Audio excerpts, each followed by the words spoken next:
When the stagecoach door swung open, Evelyn Carter stepped out with a bruised eye. She carried one small bag with everything she owned in the whole wide world. The cowboy waiting colt looked rougher than a dirt road, and when he offered a hand, she flinched. He froze right there and said real low, "Darling, I don't bite. Not unless you ask." She couldn't tell if that was a promise or a threat. "We're about to find out. Y'all stick with me to the end. And do me a favor, comment what town you're watching from. This story takes place in the Texas Panhandle. Way back in 1884, the summer sun out there didn't just shine, it punished you. It beat down hard on the little town of Dust River, making it shimmer in the heat. The old wooden buildings along Main Street looked tired and bleached gray. The only sounds were the creak of a windmill and the buzz of flies. Into that quiet, the afternoon stagecoach finally rolled in, kicking up dust. The driver, Tucker, pulled on the reins. He knew the drill. Most days nobody was there to meet the stage. But today was different. Today, Colt Maddox was waiting in the shade of the general store. He leaned against a post, his hat pulled down low. He might have looked relaxed, but his tapping fingers told another story. He'd been staring down that road for the better part of an hour. It had been 3 long months since he'd mailed that letter. He still wasn't sure why he did it, except for a deep, aching loneliness. But there was hardly ever a soul to see it. Today, however, was different. Colt Maddox was waiting for that stagecoach, standing in the shade. He leaned against a post, his hat pulled down low to hide his eyes. To most folks, he probably looked like he was half asleep. But the hard set of his jaw told a whole other story. He'd been standing there a good long while, just watching, staring down that empty road like his life depended on it. It had been 3 long months since he mailed that letter. He still wasn't sure what on earth possessed him to do such a thing. It was a deep loneliness that had settled in his bones. Too many quiet nights talking to no one but his horse. His neighbor Dutch had showed him an ad in an old newspaper. It was for refined ladies looking for husbands out west. Dutch had laughed so hard he nearly cried. "Can you imagine," he'd howled, "some fancy city girl out here with you?" But Colt took that paper home and read it by the lantern, and before he could change his mind, he wrote a letter. He tried to be honest, laying out his simple life.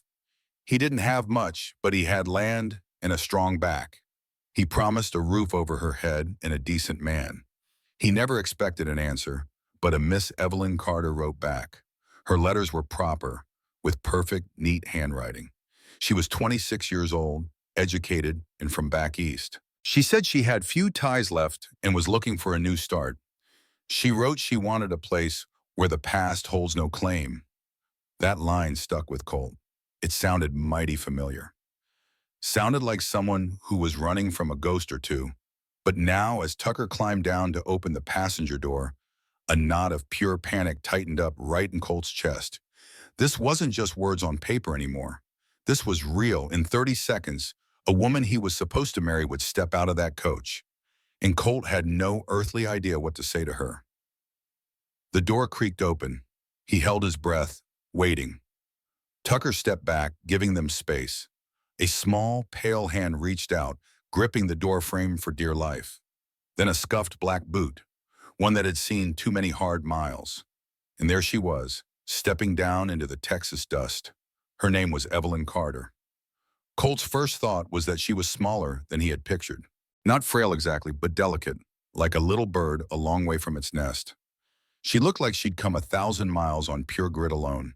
Her dress was dark, buttoned up tight, and not at all right for the Texas heat. It was a dress born of hard times, not of choice. Her hair was pulled back in a simple bun, with a few strands that had escaped on the journey. But none of that was what stopped Colt in his tracks. It was her face, even from 15 feet away. With her bonnet shading her, he could see the bruise. It was a nasty thing spreading up from her cheekbone, a sickly purple and yellow that a little bit of powder just could not hide. Her eye was bloodshot. She just stood there in the dust, one hand holding a worn-out old bag for dear life. She looked around like someone who'd just taken a mighty big leap and was waiting to see if she was going to land safe or fall hard.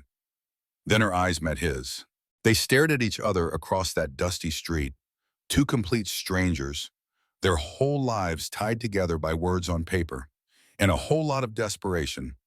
Colt pushed himself off the wall. He started walking toward her, moving real slow with his hands in plain sight. Even so, he saw her flinch. Her knuckles went white on that bag handle. When he got about 10 feet away, she took a step back. He stopped cold. "Miss Carter?" His voice came out rough, like an old, dusty road. He cleared his throat. "I'm Colt Maddox."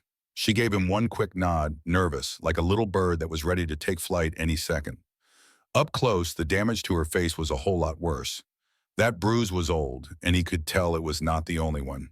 He saw the faint yellow of an older hurt on her jaw, and her lip was split. Something cold and ugly twisted deep in Colt's gut. It's, He pulled his hat off his head, trying to figure out what to say. What in the world do you say to a woman who crossed the country to marry a man she'd never met? "It is good to finally meet you." "Your letters," he said, "they were mighty nice." "Thank you," she whispered, so quiet he almost missed it. Sounded like she was from back east. She looked proper, but her hands were shaking. Behind her, Tucker unloaded her one little trunk from the coach. He set it in the dust and tipped his hat. "Safe travels, miss." She managed a tiny smile for him, but it vanished. The second she looked at Colt, he saw the fear in her eyes. He had seen that look before on a mistreated horse. It was the look of a creature just waiting for the next hurt. She was wondering how bad it was going to be this time. "My wagon's over yonder," he said, pointing with his chin. "The ranch is about 5 miles out. We can get you settled." "You must be worn out." She just whispered, "I am fine." The words came out fast, like she had said them 1,000 times. "Right," Colt said, and bent to pick up her trunk. It was light as a feather, hardly anything inside. He then reached for her other bag, saying, "Let me help." She jumped back so fast she nearly fell over. She clutched that bag to her chest like it was her own heart. Her eyes were wide with panic, and Colt thought she might run. He put his hands up right away, slow and easy. "Whoa now, I'm sorry," he said gently. "I was just helping." "You just hold on to it. That is perfectly all right." She was breathing hard, her shoulders rising and falling. Her eyes darted around, looking for an escape route. "Miss Carter," he said, his voice low and calm. He spoke to her just like he would a spooked mare. "I know you do not know me, but I give you my word. I am not going to harm you or take anything that is yours. If you want to leave, I will pay your fare back east myself." She stared at him, her mind turning it all over. Was he telling the truth, or was this just another kind of trap? She swallowed, her grip on the bag finally easing. "Thank you for your kindness, Mr. Maddox." Each word was spoken with great care. "I apologize. The journey has been very hard." "No need for that," Colt said, his voice soft. He nodded to the wagon, giving her room. "We will leave whenever you are ready." She took a breath and walked to the buckboard. Her steps were careful, like on shaky ground. Colt followed with her trunk, feeling her gaze. The wagon was plain, but it was sturdy. His old horse, Rust, dozed in his harness. Rust lifted his head and nickered as they came near. Evelyn stopped, and her whole face changed. The fear was gone. "He is beautiful," she whispered. "He is old and stubborn," Colt said, loading the trunk, "but he is always good company. This here is Rust. He will not bite." He could have sworn he saw her almost smile. "May I?" she asked, stepping a bit closer. "Go right ahead." She reached out her hand slowly. The horse stood still and let her pet him. He even leaned into her gentle touch. Colt saw the tension drain from her shoulders. "I had a horse once," she said in a quiet voice. "A little gray mare named Patience." "What happened to her?" The coldness returned at once. "My father sold her when I was 13. The pain in her voice was clear. "Well," Colt said, "we have 3 horses. You are welcome to ride." Trying to figure if this was some kind of trick. But even if, we are not what? Married? That word just hung there in the air, heavy and tangled. Colt looked right into her eyes. They were brown, like the bark on an old oak tree, and filled with a mix of hope and pure fear. "Miss Carter, as far as I am concerned, you do not owe me a single thing, not based on some letters we wrote. If you want to stay at the ranch and have your own room to think, that is perfectly fine. If you want to leave tomorrow or next week, that is fine too. The land and the horses are there for you to enjoy. No strings attached." "But that is not—" She shook her head, confused. "That is not how this is supposed to work." You sent money for my train ticket. You must expect something from me. I expect one thing, Colt said gently, that you will be honest with me.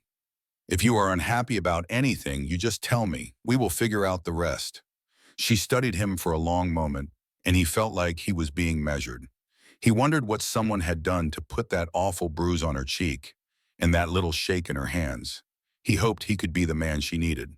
You are not what I expected, she finally said, her voice quiet. Well now, he said with a small smile, you are exactly what I expected. Her eyebrows shot up. What do you mean by that?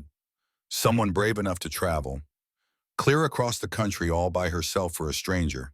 Someone strong enough to keep on going when everything was telling you to turn back. He nodded towards her, careful not to stare at the mark. Someone who has walked through fire and is still standing. She drew a sharp breath, and for a second he thought she might cry. But she did not. She just held onto her bag a little tighter and looked away. We should get going, she said, her voice tight, before the sun gets any higher. Yes, ma'am. He offered a hand to help her onto the wagon seat. She flinched when he touched her, but she did not pull her arm away. Then he climbed up beside her, making sure to leave plenty of space between them. He took up the reins, let off the brake, and gave a little click to get Russ moving. He gave her space, a quiet promise that he was a safe harbor. And as the wagon rolled on, a tiny seed of trust began to take root in the Texas dust. The old wagon groaned as it rolled out of Dust River into a sea of grass. For the first long mile, it was just the sound of the creaking wheels. Colt kept his eyes on the dirt ruts, trying to find the right words but coming up empty. Talking about the heat felt foolish, and asking about her past felt way too forward. Beside him, Evelyn sat stiff as a board, her hands clenched tight in her lap. She just stared straight ahead at the horizon, her little bag resting by her feet. Well, it is sure flat out here, Colt finally mumbled, feeling like a fool. After more silence, he offered, there is a canteen behind the seat if you are thirsty. She only thanked him without moving, so he finally pulled the wagon to a stop. Look, he said, I know I am not much of a talker, especially in a situation like this. But we have got 5 miles to go, and maybe a whole life after if you choose to stay. We are going to have to figure out how to talk to each other to make this work. She finally turned to look at him, her eye guarded, but with a flicker of something like hope. He wanted to ask who hurt her, but all he said was, let us start easy. What is your favorite color? She blinked. Mine is blue, he offered gently. Just plain old sky blue. After a moment, she whispered, green. He smiled a little. Favorite food? Oh, yeah. This time she answered a little faster. Strawberries. He pulled the wagon to a stop. Listen, I am not a man who's good with words. Especially not with women, he said, gesturing between the two of them. But we have got 5 miles to go, and then a whole life if you choose to stay. And if we are going to make this work, well, we have to start talking. We have to figure out how to make this whole thing bearable for the both of us. She turned and truly looked at him for the first time since leaving town. Her face was a mask, but he saw a flicker of something in her eyes. Maybe it was curiosity. What is it you want to know? She asked. He wanted to ask who had hurt her so badly. He wanted to know who to find. He wanted to ask why she looked at him like he might raise a hand to her. Instead, he just said, let's start with something simple. What is your favorite color? She blinked at him. Mine is blue, he offered. Just plain old sky blue. After a moment, she whispered, green, the color of noose grass in the spring. Favorite food? He tried. Strawberries, she said, a little quicker this time. Fresh strawberries with cream, she said, a hint of warmth in her voice. We have wild blackberries by the creek that are mighty fine, he replied. He urged the horse on. I like autumn best, when the grass turns to gold. Your turn now, he said gently. Ask me something. She thought for a bit. How long have you had this ranch? About 6 years. Bought it from a widower. He'd already done the hard work. It's a lot for one person with 40 head of cattle, but it's mine. He paused, then added, ours if you decide to stay. I don't know a thing about ranching, she whispered, looking down. Didn't expect you to. You can learn or not. There are no obligations here. Everyone has obligations, Mr. Maddox, she stated. Maybe, he said, but being cruel to yourself for no good reason is not one. He shrugged. I did not want a wife to order around. I was just tired of eating supper all by myself. A small laugh escaped her, and he smiled. Now that's a better sound. She fell quiet, watching the endless prairie roll by. You seem to have very, she searched for the word, practical ideas. I reckon so. You cannot force someone to care or force them to stay. All a man can do is be decent and hope it's enough. That honesty surprised another small laugh out of her. She covered her mouth, but he had already heard it. That's a much better sound, he said quietly. She lowered her hand, saying nothing. She just looked out at the landscape rolling past them. They were in proper prairie now, with nothing but grass and sky for miles. A lone hawk circled high overhead, riding the warm air. Her silence felt different now, less tense. It was the quiet of someone considering a new possibility, a life that did not demand cruelty to herself, a life that might just be decent and maybe, just maybe, enough. In the distance, a herd of pronghorn moved like ghosts across the plains. It is so empty here, Evelyn said quietly. All this space, Maurice. Does that bother you, Taya? Colt asked. No, she said, quick and firm.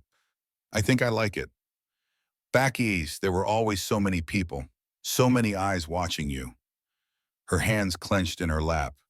Here, it feels like you can finally breathe. Or scream, Colt added, and immediately wished he could take the words back. The color drained from her face. I did not mean it like that, he said quickly. Just open space and freedom. Nobody breathing down your neck. She just nodded. She did not look too sure, though. They rode on quiet for a spell, but the quiet felt different now. Not so tight, like two folks just trying to understand one another. Finally, Evelyn spoke up.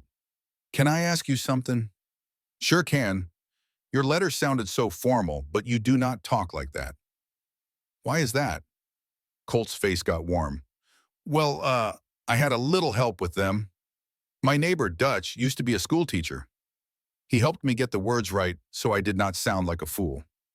You don't sound stupid, she told him. Well, I only got a 6th grade education, Colt admitted. Does that bother you? No, she said. My father had 3 degrees, and he was a cruel man. Colt saw her walls go right back up, so he just pointed ahead. We are almost there now, just past them cottonwoods. He saw her shoulders get all tense. This was the moment of truth. She would see the ranch and make up her mind to stay or go. He held his breath as they topped the hill. He knew it was not much, but it was home.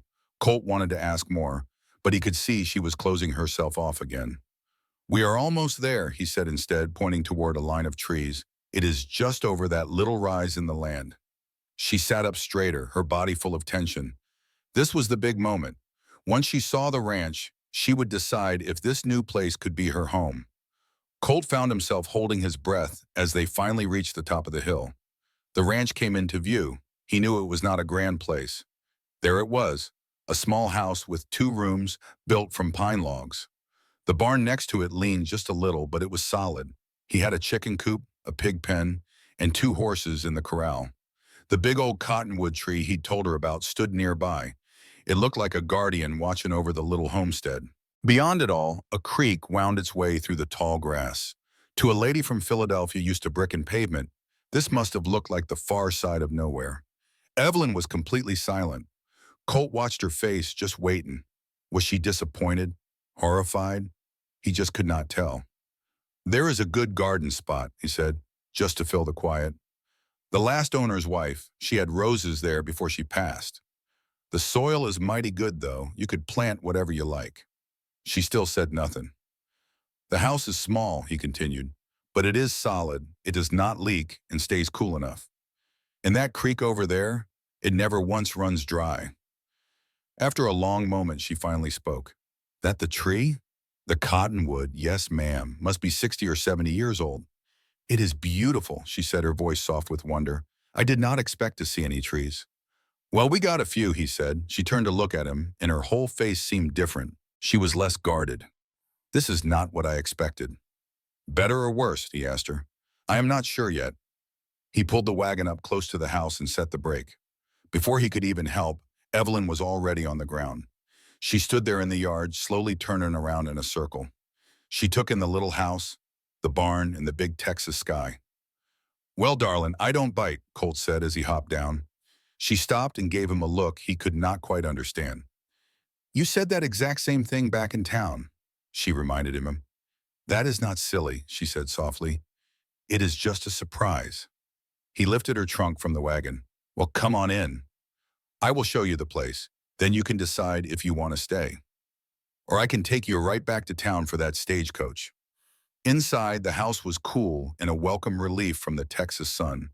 The main room served as both kitchen and living space. There was a sturdy table, 2 chairs, and a single armchair. It was clean but simple, the home of a man living on his own. "This here is the main room," Colt said, then pointed to a door. "That one is mine, and this one," he opened another, "this would be yours." The room was small but cozy, with a simple bed and a clean quilt. A small dresser with a mirror sat next to a washstand. The window looked out over a peaceful little creek. But what caught Evelyn's eye was the new lock on her door. "I put that on last month," Colt said, setting her trunk down, "right after I got your letters saying you were on your way. I figured you might appreciate your own private space." He pulled a key from his pocket and held it out to her. "This is the only one. It is your choice. Always." She took the key, her hand trembling slightly. Her fingers closed around the cool metal as she swallowed hard. "You are not a prisoner here, Miss Carter," he continued gently. "If you ever decide to leave, day or night, I will not stop you. You take a horse, the wagon, whatever you might need. For now, you are a guest in my home. And if you decide to stay, well, we will figure it all out." She looked up, her eyes shining with unshed tears. "Why are you so kind?" "This is just common decency, ma'am. You would be surprised how rare that is." He did not know what to say, so he just gave a small nod. "I will let you get settled." As he turned to leave, he paused at the door. "Oh, and one more thing. The well water out back is good and clean. There is soap and towels in the kitchen for you. Help yourself to anything you need, Miss Carter." She looked up. "Thank you, Mr. Maddox." Her quiet words carried a heavy weight. He left her be, closing the door softly. He listened for a moment and heard the small click of the lock turning. That was a good sign. He walked out into the afternoon heat, his mind churning. That dark bruise on her face was bad enough, but the way she flinched was worse. And the way she held that key told him everything. Someone had hurt her, and hurt her bad. She had packed one small trunk and put 1,000 miles between her and her past. No family, no friends, just a woman running for her life. He thought about the look in her eyes when he gave her the key. She had clutched it like it was the only thing keeping her safe. Someone had hurt her badly, and she ran all the way to Texas to escape. He remembered how her letters never mentioned any family. She never wrote about friends or anyone who would miss her. She put everything she owned in one little trunk. Then she got on a train and traveled 1,000 miles. She was running from whatever put that fear in her eyes. He headed for the barn. His 2 horses, Willow and Chester, were waiting for their supper. He gave them some oats and water, his mind wandering. Tending to the critters was easy work, which gave him time to think. And Lord, he had a lot to think about. What was he doing? He figured this would be simple. Send for a wife, she shows up, they get hitched. Then they would start building a life out here together. He was hoping for a partner, maybe even some affection down the road. Instead, he got a woman who looked at him like he was going to strike her. She held her things tight and locked herself away in her room. This was not going to be simple, not by a long shot. But one thought kept coming back to him. She had come 1,000 miles on pure hope. The least he could do was give her a safe place to land, even if he had to keep his distance. Even if it meant he would never get the wife he had been praying for. He figured that letter could wait. Lord knows she'd been through enough. As he finished up the chores, the Texas sun began to dip low, painting the whole sky in brilliant oranges and golds. He washed the day's grime off at the well, then headed back inside. Evelyn's door was still shut tight. He tried to be quiet as a mouse while he got a fire going in the stove. He started on supper, nothing fancy, just some beans and cornbread. It was his usual meal, but he made a little extra, just in case. He just pulled the cornbread from the heat when her door creaked open. She stood in the doorway, still in that plain gray dress. With her hair down, she looked so much younger, almost fragile. That ugly bruise on her cheek looked even darker in the warm lamplight. "I smelled food," she said, her voice barely a whisper. "I hope I'm not bothering you." "Not one bit," he said gently. "I made extra if you're hungry." He motioned toward the table. "I am, thank you." She sat down so carefully, like she was afraid to take up space. He fixed her a plate, then got one for himself. He sat down across from her, and for a while the only sound was their forks. He tried not to stare, but he saw the way she ate. Tiny, slow bites, like she was forcing everyone down. "It's very good," she finally said, breaking the silence. "Well, I'm no chef, but I get by," he chuckled. "My father thought a lady should learn music, not how to cook," she said with a sad smile. "You play an instrument?" he asked, curious. "The piano, or I used to. It's been 5 years. He watched her close up again. "Why'd you stop?" "My father sold it when his business deals went south." "So you left because of money troubles?" he asked softly. "That was part of it," she admitted, just pushing food around her plate. "The real reason was he'd arranged for me to marry a man twice my age. A man who had already buried 2 wives. Colt's jaw set hard. "You were not keen on that, I reckon." "I told my father no. I said I would rather be poor than marry that man." Her voice was empty, but her knuckles were white on her fork. "He called me ungrateful. Said I was hysterical and did not know what was good for me." She touched her bruised face. "And when I kept refusing, that is when he hit me, when I tried to leave." A fire of rage, a flash of anger hit Colt, but he kept his face calm. Getting mad would only scare her more. "But you got away," he said, his voice low. "A kind neighbor helped me. She gave me all her savings. We packed while my father was passed out, and she got me to the train." She looked up, her eyes haunted. "I left without a word. Took nothing that was not absolutely needed. I have been traveling for 3 weeks, staying in cheap places, living on old bread, just trying to make it here." "And if I had been just like them?" he asked gently. A sad smile touched her lips. "Then I would have run again, and kept running until I ran out of places to go. You took a heck of a risk coming all this way, not knowing what you were walking into. Staying was a much bigger risk." The silence hung heavy between them for a moment. "Well," Colt said, pushing back his chair, "I am mighty glad you made it, and I am glad that woman helped you get on that train. Even if I do not know the first thing about helping." "You have already helped," she whispered, "more than you know." He did not know what to say, so he just cleared the table. He waved her off. "You go on and rest. I will take care of this." She hesitated, then gave a small nod. "Good night, Mr. Maddox." "It is just Colt," he said. "Mr. Maddox was my father." "Good night, Colt." And with that, she went to her room. A moment later, he heard the quiet click of the lock.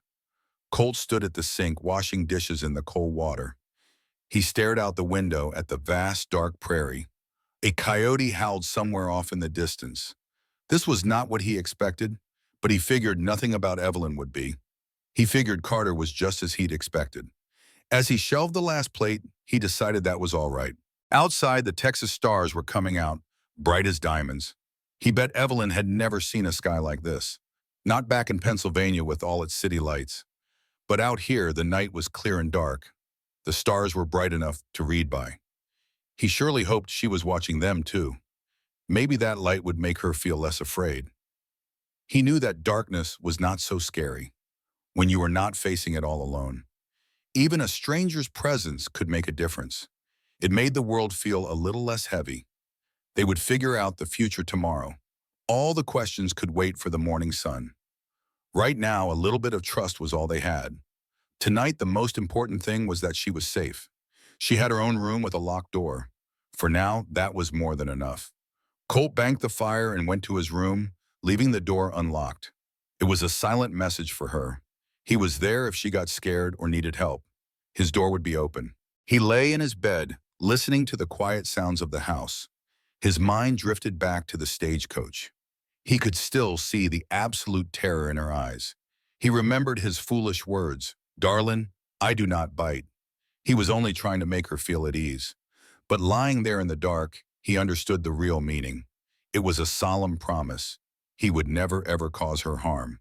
But that choice, he reckoned, was entirely up to her. With that thought, Colt Maddox finally drifted off to sleep in his small house on the wide Texas prairie. While in the room next door, a woman from nowhere started to hope that she'd finally found a place the past could not reach, a place to breathe easy, a place to start over again. The first gray light of dawn pulled Evelyn from a heavy sleep. For a long moment, she had no idea where she was. The room was unfamiliar. The sounds were all wrong. The air smelled of sage and dust, not city smoke. Then it all came back. Texas. The ranch. Colt Maddox. She sat up slow, every muscle protesting. 3 long weeks of travel had left their mark. She felt as bruised as the day she had finally run. The ache on her face was a constant, dull reminder. A reminder of her father's fist the night she finally escaped. The room was small and simple, but it was blessedly private. The key was still sitting right there on the dresser. Just seeing it sent a wave of pure relief through her. She had locked the door, and she had actually slept. Safe behind a locked door for the first time in months. No one had tried to break it down. No one had yelled for her. She had not been punished for just wanting to feel safe. Outside her window, the prairie was turning to gold in the sunrise. A gentle breeze made the trees sway outside her window. Wild birds were singing, a sound she never heard back in Philadelphia. She rose from the bed and poured water from a pitcher. The cold splash on her face was a real shock to the system. It did a good job clearing the fog from her weary mind. She braided her hair, pinned it up, and smoothed out her gray dress. The woman in the cracked mirror looked pale and tired. She wondered what this new life would even be like. This strange house, this wide-open land, this quiet man. She had no earthly idea how to navigate any of it. But turning back was not an option, so she had to press on. Taking a breath, she unlocked her door and stepped out. Colt was already up, standing over the stove. The warm smell of coffee filled the entire cabin. He was dressed for work, his dark hair still a little damp. He turned around when he heard the floorboards creak. For just a second, he looked surprised to see her. "Mornin'," he said, his voice still rough from sleep. "I made coffee if you'd like some." "Thank you." She moved to the table, keeping her distance. "You're up early," she said. "The animals don't wait." He poured the dark coffee into a chip mug for her. He turned back to a pan that was sizzling on the stove. "I'm making some eggs. Would you care for any?" "It's no trouble. Got more than I know what to do with." She noticed he kept his movements slow and predictable. It seemed like he was trying hard not to startle her. "How'd you sleep?" "Well enough," she lied politely. She wrapped her cold hands around the warm coffee mug. The silence between them wasn't hostile, just a little heavy, just uncertain. Evelyn sipped her coffee and watched him. He moved around the kitchen with a quiet, practiced ease. A man who had looked after himself for a long time. It was strangely peaceful, watching someone cook without any anger. No bitterness, none of the quiet violence she knew so well. It was nothing like a meal in her father's house. He slid a plate in front of her with 3 fried eggs and toast. He sat down near her at an angle, so they weren't staring right at each other. They ate without a word for a little while. The eggs were simple but mighty good, seasoned just right. It was real food, a far cry from the stale crackers she'd been surviving on. "I was thinking," Colt said after a moment. He kept his eyes on his plate. "Maybe today I could show you round the place. Introduce you to the animals, show you where things are if you're feeling up to it." "I'd like that," she said. "But if you're not," he added, "that's all right too. You can rest up on the porch or whatever you need." She corrected herself, remembering his gentle request. "I appreciate the thought, but you do not need to walk on eggshells around me. I am not made of glass." He looked up then, studying her face for a long moment. "I did not figure you were," he said softly. "But you have likely had your fill of men giving orders. I thought I would try giving you a choice instead." His simple, honest kindness made her throat tighten up. "Yes," she managed to say. "Thank you." He just nodded and went back to his eggs.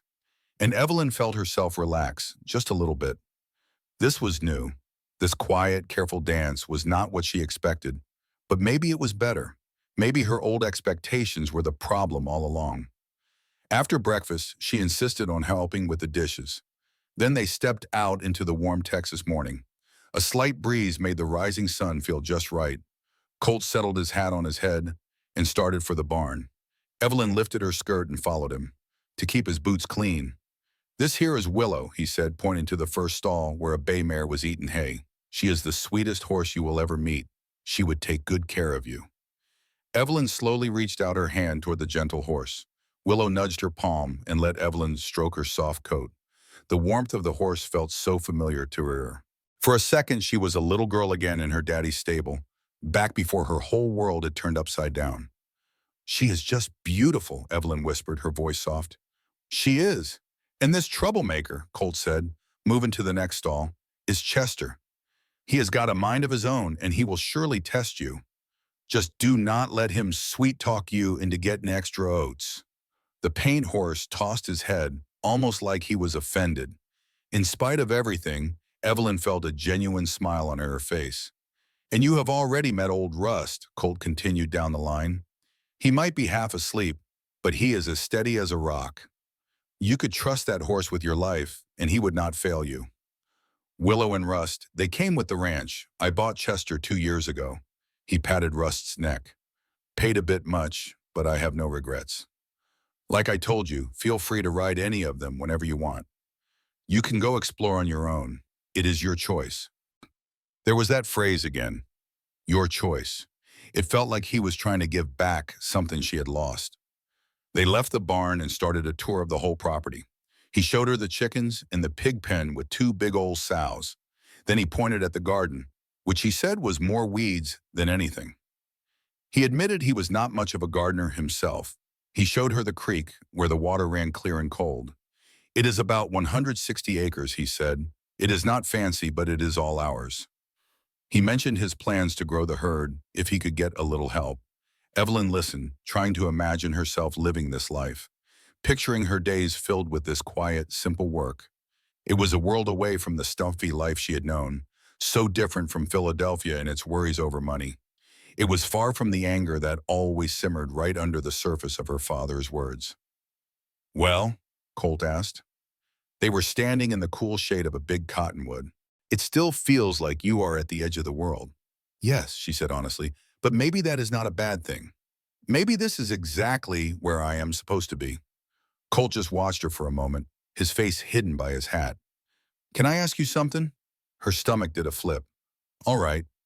That fella you mentioned, the one who already buried 2 wives, did you ever wonder what really happened to them?" A deep chill ran right through her. Every single day, especially after I saw the way he looked at me, like I was something he already owned. "You think he had something to do with it?" "I do not know for sure, but the first wife fell down some stairs. The second one took sick awful fast. And before they passed, they both looked so very terrified." She wrapped her arms around herself, trying to shake the feeling. "Maybe it was just bad luck. But I was not about to become the third wife and find out." Colt was quiet for a long while. His jaw was set hard. Finally, he spoke up. "Well, I am mighty glad you ran away from there." "Me too," she whispered. She looked up at the cottonwood leaves dancing in the breeze. "When I was a little girl, I used to climb trees just like this one. My mother would fuss at me, but she never really meant it. She would just help me get presentable before my father saw." The sweet memory had a sharp edge of loss. After she died, he forbade it. He said I was too old for that, but I still dreamed of being up high. I would hide in the branches where no one could find me. "You can climb that old cottonwood if you like," Colt said with a nod. "I will not tell a soul." She let out a real, genuine laugh. "In this dress? I would surely tear it to ribbons." "Well, I have got an old shirt and some work pants. They would be big on you, but you could roll them up," he offered. "Might be more practical for ranch work if you decide to help out." The offer was so casual, so unexpected, she could only stare. Proper women did not wear pants. It was just not done. The very thought would have sent her father into a terrible rage. But her father was 1,000 miles from here. "I would like that," she heard herself say. "The clothes for working, if you are certain you do not mind." "Why would I mind?" he asked. They are just sitting in a trunk. Come on, I will go find them for you. He headed for the house. He rummaged through a chest, leaving his door wide open out of respect. He came back out with a faded blue work shirt and some canvas pants. These were mine when I was a younger man. They ought to fit you just fine. These ought to fit better than what you're wearing. He handed them to her. He didn't quite look her in the eye. You can change in your room. No hurry. She went to her room and shut the door, just holding the clothes for a second. They smelled like cedar and clean dust, like they'd been stored away for a while. The fabric was old and soft from many washings, worn but still strong. She slowly unbuttoned her stiff gray dress and let it drop. The corset came off next. She took her first real deep breath in hours. It felt good to feel her ribs expand without being squeezed. She pulled on the pants. They were a bit too big all around, but she rolled the waistband and the cuffs, and they stayed up just fine. The shirt was big on her, but she tucked it in and rolled the sleeves. When she looked in the mirror, she hardly knew the woman staring back. She looked like someone who belonged out here, someone tough enough to survive.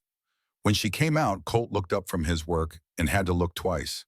For just a heartbeat, she thought she saw approval in his eyes, but it was gone before she could be sure.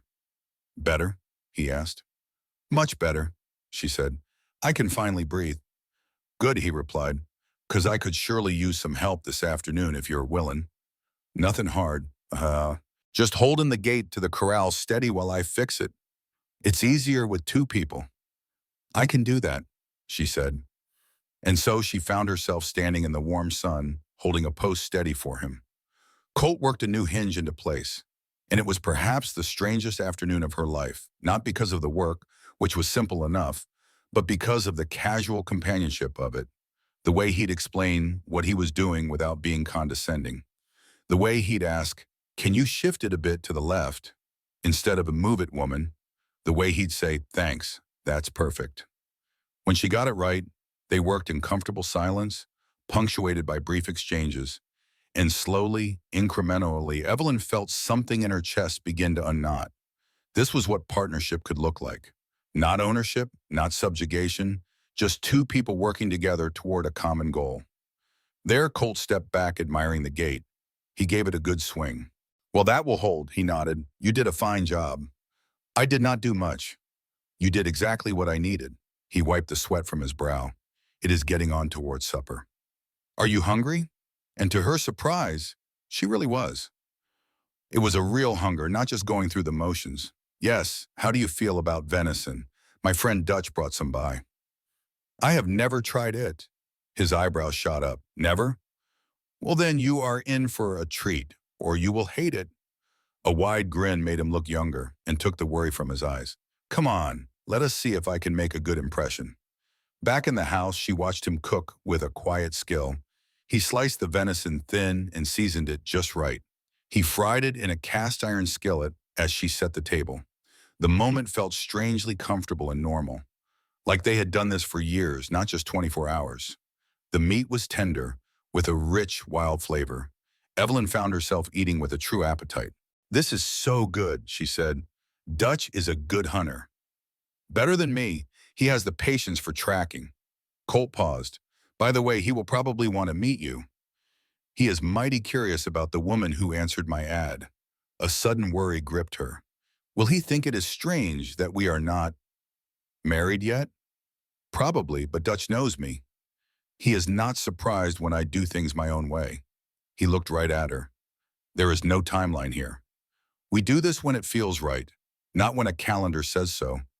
Most men would not be so patient. Most men are fools." He said it simply, as if it were a plain fact. "What is the point in rushing? We would just end up miserable. Best we take our time, see if we can stand each other first." Evelyn said quietly, "I don't hate you." Colt smiled. "Well, that's a start." "I don't hate you either," he added, for what it was worth. After supper, they sat on the porch in a couple of old chairs. The day's heat finally broke as the sky turned a deep indigo. Crickets started their nightly song in the tall grass. From a ways off, a lonesome owl called out. "I've never seen so many stars," she whispered, looking up. The whole Milky Way looked like it was spilled right across the darkness. "It's something, ain't it?" he said. The whole universe is laid out. And it sure makes your troubles feel small out here. She thought about her father and the fear that drove her so far. She touched the fading bruise on her cheek.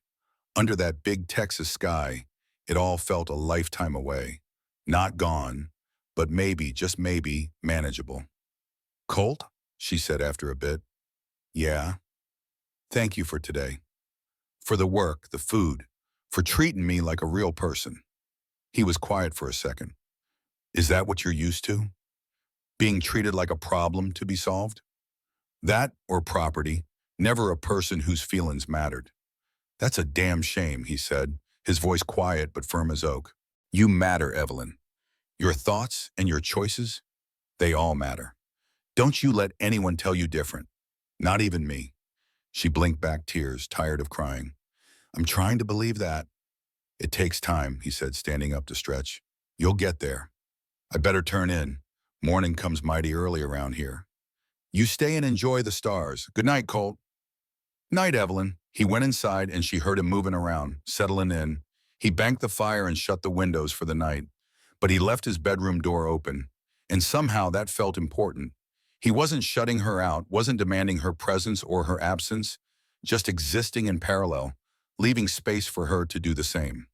She sat on the porch until the moon rose, a silver sickle hanging low on the horizon, and thought about what it meant to feel safe, really safe, not just temporarily unharmed. It was a strange sensation, unfamiliar and almost uncomfortable, like wearing new shoes that didn't quite fit yet, but might with time. When she finally went inside, she paused at Colt's door. He was lying on his narrow bed, still dressed, reading a book by lamplight. He looked up when her shadow fell across the doorway. Everything all right, he asked. Yes, I just wanted to say this is the first day in a very long time that I haven't been afraid. So thank you for that. His expression softened. You're welcome. Sleep well.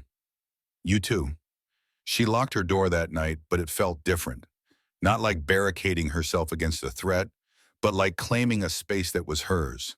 A small act of ownership, of agency. And when she finally fell asleep, she dreamed not of falling downstairs, or of men with cold eyes and colder hands, but of climbing trees, of being up high where the wind could reach her and the sun could warm her face, of being somewhere safe enough to dare such heights.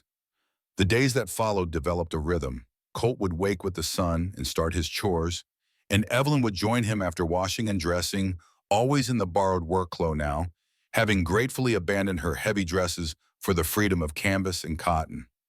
They worked together in a comfortable quiet. They mended fences and pulled weeds from the garden. She learned the ways of all the animals. The chickens had their squabbles, and the pigs wanted belly rubs. And Chester the horse was a real character. He'd try to steal tools right out of Colt's back pocket. Evelyn learned the sounds of the wide-open prairie. The wind even seemed to whisper when a storm was coming. Her hands grew strong, and she started to understand Colt, too. He was a quiet man, but his actions always spoke the truth. If he said he would do something, he did it. He was patient with her, never making her feel small. He knew when to give her space and when to be a friend. He just seemed to understand without her saying a word. You're mighty quiet today, he said one afternoon. They were fixing a fence. Is everything all right? Evelyn hammered a nail before she finally answered him. I was just thinking what my father would say if he saw me now. He would say we are living improperly together. Well, we are not, Colt said flatly. You have your room, I have mine. He would not have seen the difference, right, so? Good thing he is not here then, Colt said, testing the fence. Do you miss him? Your father? Her no came out hard. I miss the man I thought he was, she clarified. I miss the idea of a father, but not the actual man. That's fair, Colt said. My old man was a mean drunk, too. I left home when I was 14 and I never looked back. I do not know if he is still breathing, and I do not care. He moved to the next fence post. I figured out a long time ago that blood does not make you family. The people you choose do. It hit her then. Family was who you chose. What a freeing thought. Is that why you never married? She asked softly. He went quiet and she worried she had pushed too far. Partly, he finally said. I was just used to being by myself. He looked over at her, his eyes honest. Got real good at it too, he admitted. But there is a difference between being alone and being lonely. And I was lonely, just pretending not to be. I know that feeling, she said, holding the post steady for him. Back in my father's house, I was never by myself. There were always people around, always something to do. But I was the loneliest I had ever been. Being lonely in a crowd is the worst kind of all. You do not feel that way here, he asked her. No, she said. Even in silence, I do not feel alone with you. I feel like I have a partner. Is that strange? Not to me, he said, wiping his hands on his pants. I feel more comfortable with you than with folks I have known for years. His honest words hung in the air between them. Evelyn felt a wall inside her start to crumble down. That night, for the first time, she left her door unlocked. It was a small sign of trust, a sign she felt safe with Colt. She slept better than she had in a long, long time. That quiet morning was shattered by fast hoofbeats, and a cold fear gripped Evelyn. She saw a rider and thought her father had found her, but then Colt appeared, calm as could be. It was his neighbor, Dutch Harrison, and their talk looked mighty urgent. Colt looked toward the house, his face full of worry, before they both headed inside. He walked in with a wiry man whose sharp eyes landed right on her. Evelyn, this is Dutch Harrison, Colt said, his voice tight and distracted. Dutch said a man was in town asking questions. A well-dressed fella from back east, looking for a woman off the stagecoach. The coffee cup slipped from her fingers and crashed to the floor. The whole room started to spin, and she grabbed the table to stay upright. After running 1,000 miles, he had somehow found her. Easy now. Colt was right there, his hand steady on her arm. I have to run again, she gasped, her chest too tight to breathe. But Colt's voice was low and firm. Nobody is taking you anywhere. You hear me? He said again. Nobody. The front door swung open. It was Colt, with another man. This man had sharp blue eyes that sized her up in a second. Evelyn, this is Dutch Harrison, Colt said, his voice tight. Dutch, this is Evelyn Carter. Dutch says a man is in town asking about a woman from the stagecoach. He is from back east, well-dressed and spending a lot of money. The coffee cup fell from her hand and smashed on the floor. She couldn't catch her breath. The whole room started spinning. She grabbed the table just to stay on her feet. He had found her. After all that running, somehow he had found her. Easy now. Colt was right there, his hand on her elbow. He held her steady. Sit down, just try to breathe. I can't, she choked out. I have to leave. I have to run. Colt's voice was low and solid as a rock. Nobody is taking you anywhere. You hear me? Dutch pulled out a chair and Colt eased her into it. He knelt down in front of her, so they were eye to eye. His presence was a shield. Look at me, he said. Evelyn forced her eyes to meet his. Is this the man your father wanted you to marry? She could only nod, her heart hammering in her chest. What's his name? Marcus. Marcus Thornwood. He's a rich man. He must have hired detectives. I thought I was being so careful, she whispered. You were, Colt said, his voice calm and sure. But a man with that much money can find most anyone. He looked over at Dutch. What's he saying in town? He's looking for his fiancée, says there was a misunderstanding. Claims you're not well and that your father is worried sick. Dutch snorted. He's offering a $100 reward. Evelyn made a pained sound. That's a fortune here. Someone will surely tell him where I am. Not Tucker, Dutch said firmly, the stage driver. He heard Thornwood in the saloon and came right to me. Tucker said that fella didn't sit right with him at all. Said he talked about you like you were a piece of property. He told me to warn you, then said he didn't see a thing. Getting off his stage. And if anyone asks, he will just play dumb. Dutch's weathered face softened. You have got friends here, girl, more than you know. But that $100 will not buy everyone. Some folks cannot be bought, Colt said. Tucker is one, Dutch is another, and I sure as heck am a third. He stood up, looking mighty determined. How long until he figures out to come here, Colt asked. Hard to say. He was asking about ranchers, places a woman alone might hide. Someone might mention you were looking for a wife. Dutch calmly pulled out his tobacco and started rolling a smoke. Could be today, could be tomorrow. We might get lucky. I do not bet on luck, Colt said, pacing the floor. If he shows up, we need a story ready. something that explains why you are here, with no room for argument. We could say I am your wife, Evelyn said, surprising herself. If we are married, he would have no legal right to take me. Marriage does not always stop men like that, Dutch said quietly, especially a rich man with lawyers. But it is a strong barrier. Evelyn looked at Colt. Unless you do not want to, I would not blame you. This is not what you advertise for. Colt stopped and stared at her, his voice low. You think I would feed you to that wolf to avoid a little trouble? I think you are a good man who got tangled up in my mess. Evelyn, he said, kneeling in front of her chair. He gently covered her trembling hands with his own. His palms were warm, calloused, and steady. I meant every word I said. Nobody is taking you anywhere you do not want to go. Not on my watch. If getting married is what keeps you safe, then we will get married. Just like that, she whispered. Dutch cleared his throat. I hate to be practical, but if you are going to do it fast. Do it today. Get the paperwork filed before Thornwood comes knocking. A legal marriage is harder to fight, Colt agreed. Ride to town and fetch Judge Morrison for us. Tell him it's urgent. Sure, but Colt... Dutch looked worried. Are you certain about this? Marriage is a permanent thing. I know that. Dutch turned to Evelyn. And you, ma'am? Do you understand? A husband has legal rights out here. Legal rights, and that kind of power can change a good man. To own someone. Evelyn saw the deep worry in Colt's face. She saw in his eyes that he would fight the whole world for her, and his hands had never been raised in anger, only offered in help. I trust him, she told Dutch, her voice clear and strong. Dutch gave them a long look, then nodded. All right, then. I'll go fetch the judge. Y'all are doing the right thing. After he left, their hands still clasped, she whispered, Are you sure, Colt? You'll be stuck with me forever. Stuck ain't the word I'd use, he said gently. I was going to ask you anyway. But if you'd rather run, the choice is yours. I will help you. She thought about running again, but Lord, she was tired of being afraid. She didn't want to leave this quiet life or this man who made her feel she mattered. I want to stay, she said firmly. I want to marry you. A relieved smile lit up his face. I'm willing, but I don't have a ring. I don't need things, she said.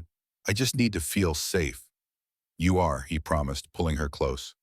I promise you that. She laughed, looking down at her clothes. Getting married in borrowed pants. He grinned. Well, darling, those pants look mighty good on you. She was just plain tired of running from Marcus Thornwood. Tired of being afraid. More than that, she did not want to leave. Not this place or the quiet new life she was building. And not the man who made her feel important. I want to stay, she said. I will marry you if you are willing. I am, he smiled, relieved. But I should warn you, there is no ring or any flowers. I do not need those things for a proposal. I just need to know that I am safe. You are. I promise, Moan. He helped her up. They stood holding hands in the kitchen. The broken pottery lay all around their feet. We should clean this up and find something nicer to wear. She looked down at her clothes. She let out a shaky laugh. I am getting married in borrowed pants. Well, they look mighty good on you, he teased, to lighten the mood. But you probably ought to wear your dress for the judge. They cleaned the broken glass together, moving in a comfortable rhythm. After, they went to their separate rooms to get ready for the wedding. Evelyn took out her plain gray dress, the only one she owned. It was wrinkled and travel-worn, hardly a wedding gown. But it was all she had to wear on this strange day. She washed her face and pinned up her hair as nicely as she could. Her hands just would not stop shaking. She was marrying a man she'd known for 2 weeks. A monster from her past was hunting her down. This was not the wedding day she had ever dreamed about. But her life had never gone according to any plan. When she came out, Colt was wearing his Sunday best, a clean white shirt, dark pants, and suspenders. His hair was combed back and he had shaved clean. He looked different, more serious. You look nice, she told him. You do too, he said, clearing his throat. Before the judge gets here, we should talk about the arrangements. Evelyn's face grew warm. Oh yes, about that. I want you to know nothing has to change, what he said quickly. You keep your room. This is just on paper, to keep you safe. He ran a hand through his carefully combed hair. So you're saying the marriage is in name only? She asked. He met her eyes. For now, for as long as you need. Today is just about making sure you are safe. The tightness in her chest finally began to ease. Thank you, Colt. They waited in a nervous silence after that. Evelyn kept looking out the window, watching the empty road. She half expected to see Marcus Thornwood riding up that hill. She was terrified he would get there before the judge and ruin everything. The road stayed empty until about 1 o'clock, when two riders finally kicked up some dust. It was Dutch, and with him, an older fellow on a mule, Judge Morrison. The judge grunted as he got down. Well now, he said, his voice kind but direct. Dutch tells me we have a wedding that just cannot wait. His sharp eyes went from Colt to Evelyn. Is this all on the level? Are both of you here of your own free will? Colt answered firm, yes, sir. The judge then looked to Evelyn. Ma'am, is there a reason for this rush I ought to know about? Evelyn decided the plain truth was her only path forward. A man back east believes my father promised me to him. I never agreed, and this marriage will make sure that promise holds no water. The judge listened, then gave a slow, understanding nod. I have seen my share of heartache from folks being pushed into things. If you say Mr. Maddox here is your choice, that is good enough for me. Let us get you all married. He pulled a worn Bible from his saddlebag. Dutch, you will be our witness. Under the shade of a big cottonwood, the judge opened his book. We are gathered here today to join Colton James Maddox and Evelyn Margaret Carter in holy matrimony. He looked right at Colt. Do you take this woman to be your wife, through thick and thin? Colt's voice was as steady as a rock. I do. The judge then turned his kind eyes to Evelyn. And do you, Evelyn, take this man to be your husband? Sometimes you have to make a bold choice to protect your own future.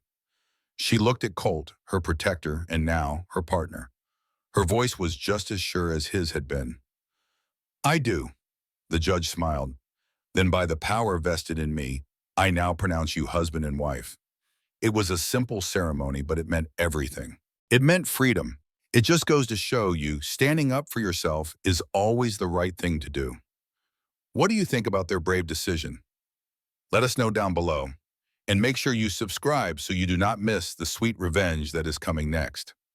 They had won this battle, but the war was far from over. For richer or poorer, in sickness and health, till death do you part, she looked at Colt, this man who gave her safety and respect. He had asked for nothing, and now stood to protect her, even though it would surely complicate his own life. I do. Then by the power of Texas, I pronounce you husband and wife. Colt, you may kiss your bride. The judge added, up to you, folks. An awkward quiet followed. She saw something flicker on his face, maybe doubt or desire. He hid it quickly. Instead, he gently kissed her hand. He gently kissed her knuckles. Mrs. Maddox, he said with a warm smile. Mr. Maddox, she whispered back, her eyes filling with happy tears. All right now, let's make this official, Judge Morrison said cheerfully, holding the papers. We just need your signatures and Dutch to witness it for the county. He laid the document on a flat rock and gave Colt the pen. With a few simple strokes of ink, Evelyn Carter became Evelyn Maddox. Dutch signed his name right below theirs, making it all legal and binding. The judge folded the paper with care and tucked it in his saddlebag. Congratulations, you two, he said, shaking both of their hands. Dutch mentioned you might be expecting some trouble from a man back east. If that fellow shows his face, you send for me. I'll set him straight on the law. Thank you, Your Honor, Colt said. We're mighty grateful you came so quickly. It's my pleasure. I enjoy helping good people out of a bind. He nodded to Evelyn. You take good care of yourself now, young lady. And Colt, you be sure to take care of her. Yes, sir, I plan on it. After the judge rode off, Dutch offered, I can stay. An extra gun never hurts. We would appreciate that, Colt said, thankful for his friend. You always hope for the best, Dutch said, but you prepare for the worst. He pulled his rifle from his saddle. I'll keep watch from the barn. The loft gives me a good view of the whole road. He headed off. And then, Colt and Evelyn were finally alone beneath the cottonwood tree, across the ground. A mockingbird sang from a nearby fence post. Well, Baldea, Colt said after a long, quiet moment. I reckon we're married. We are? Evelyn asked, twisting the bare ring finger on her left hand. She knew there had not been time or money for a proper ring. I am sorry this is not the wedding you ever wanted. It is real enough, he said, his voice soft as he stepped closer. Evelyn, you listen to me now. Whatever else happens from this day forward, I want you to know, I do not regret marrying you. You might later, she whispered, when you realize you are trapped. The only one trapped was you. Back east with that man. This, he said, gesturing between them, was a choice for Bright. She wanted to believe him more than anything in the world, but old hurts and harsh words made it hard to trust. I should go make us some lunch, she said, needing something to do. Dutch is probably getting hungry. Good idea, I will help. They went inside, and the simple act of making sandwiches felt strange. It was all so unreal after the morning they had just had. She was Mrs. Colton Maddox now. The name felt foreign on her tongue, but not in a bad way. What was your mother's name? She asked, breaking the silence. Colt looked up from the coffee pot, surprised. My mother? Why? Because we are married and I do not even know where you were born. He set the pot on the stove. Born in Missouri, on a little dirt farm. My mother's name was Sarah. She died when I was 12. A fever took her. My father, he just fell apart after that. My 3 older sisters all married and left as soon as they could. I stayed until I was 14. Then I lit out on my own. He said it all so plainly. I worked cattle drives, any job I could find. Saved up every single penny I ever made. Bought this place when I was 24. That was 10 years ago. I was mostly alone out here until Dutch moved in about 5 years back. He's been good company, but before that, it was pretty quiet. He met her gaze. What about your family? Tell me about your mother. Evelyn gave a sad smile. Her name was Catherine. She was a gentle, kind woman.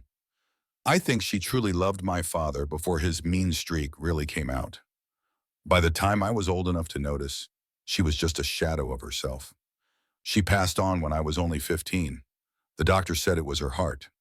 But I knew better. I think she just got tired of fighting and gave up.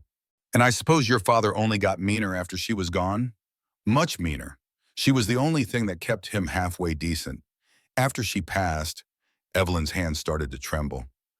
The first time he laid a hand on me was a week after her funeral. I just asked to keep her little porcelain music box, and he called me selfish. When I talked back, he slapped me clean across the face.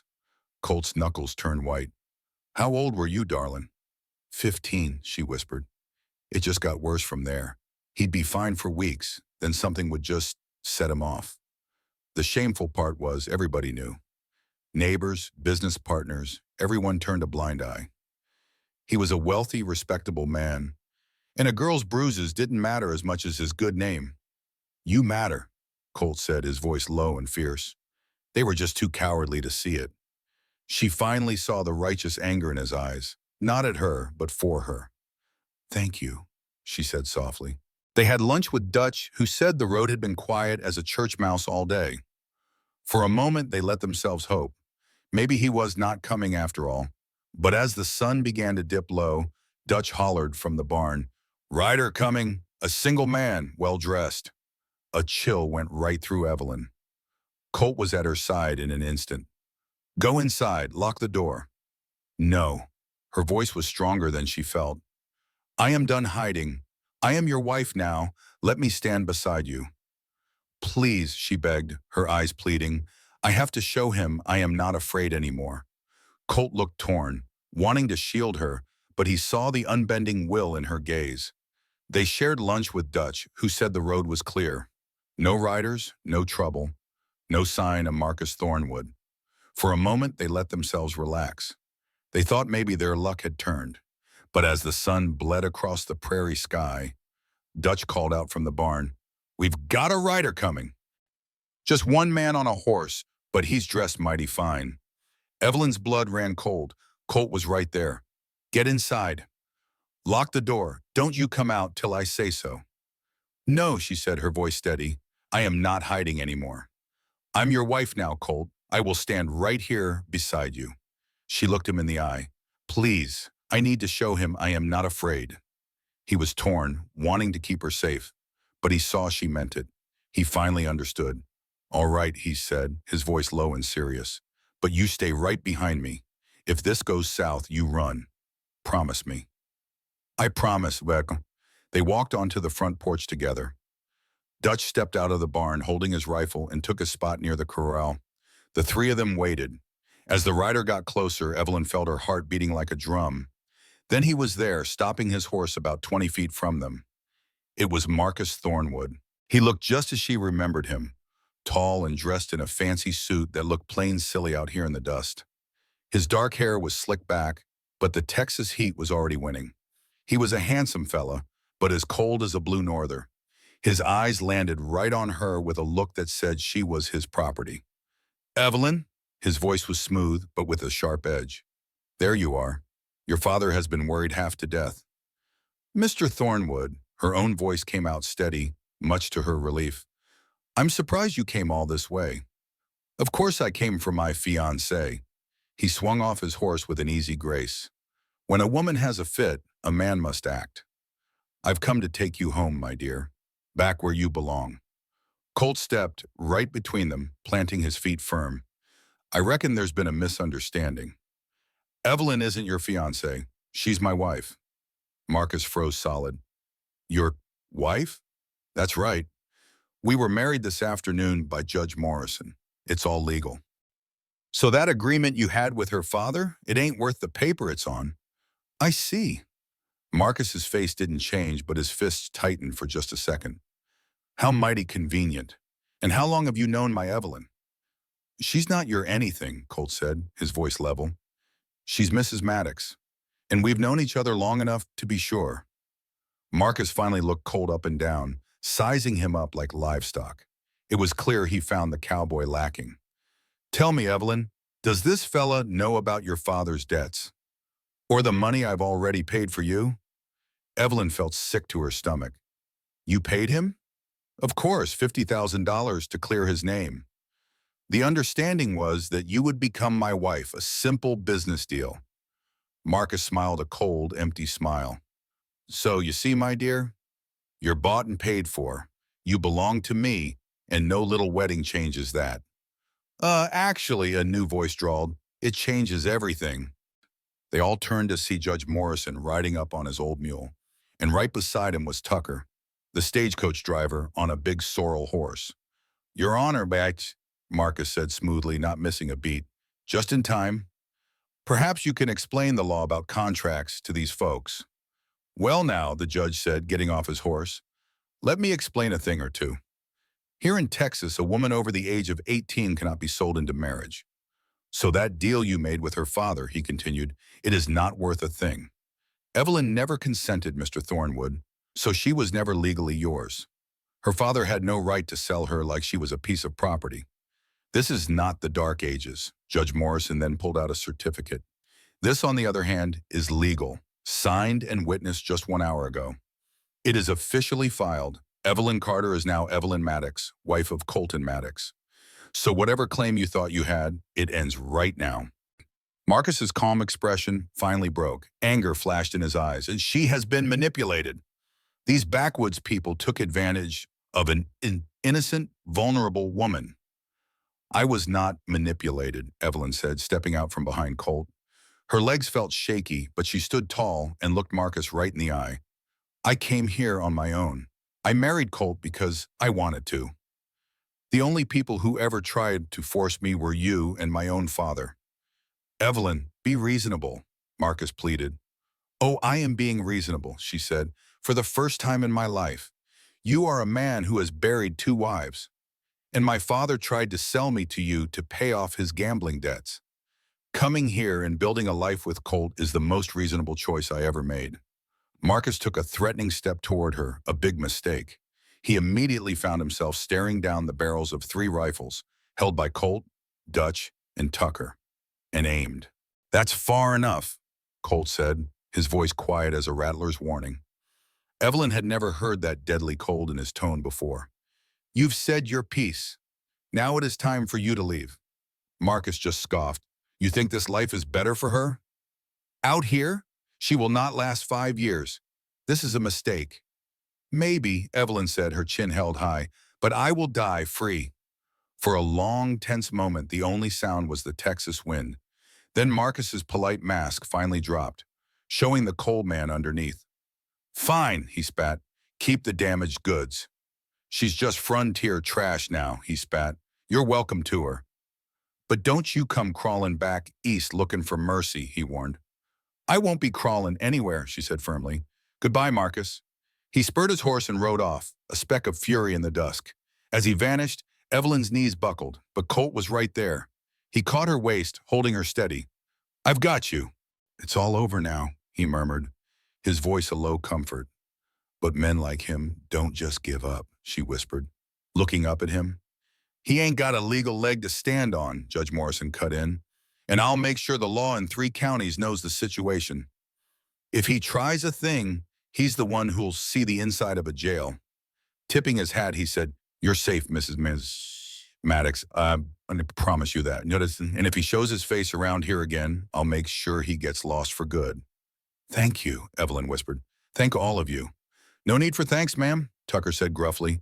You just live a good, happy life. That's all the payment we need.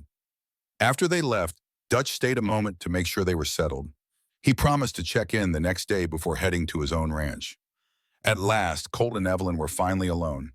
They stood in the fading light, still in their wedding clothes. Evelyn felt all the strength that held her up just drain away. She leaned hard against Colt, and he just held her while she trembled. It's all over, he said again, his voice a low comfort. You're safe now. I faced him, she said, pulling back to see his face. I stood right there and told him no. I've never done that before. You were incredible, he said, pride shining in his eyes. You're the bravest person I have ever met, Evelyn Maddox. Evelyn Maddox, hearing him say her new name, sent a warmth right through her. We should probably go inside, she said softly. Inside, Colt lit the lamps as Evelyn sank into a kitchen chair. She was tired clear down to her bones. What a wedding day. She'd gotten married and faced down a monster, all in one afternoon. I ought to change, she said, looking down at her wrinkled dress.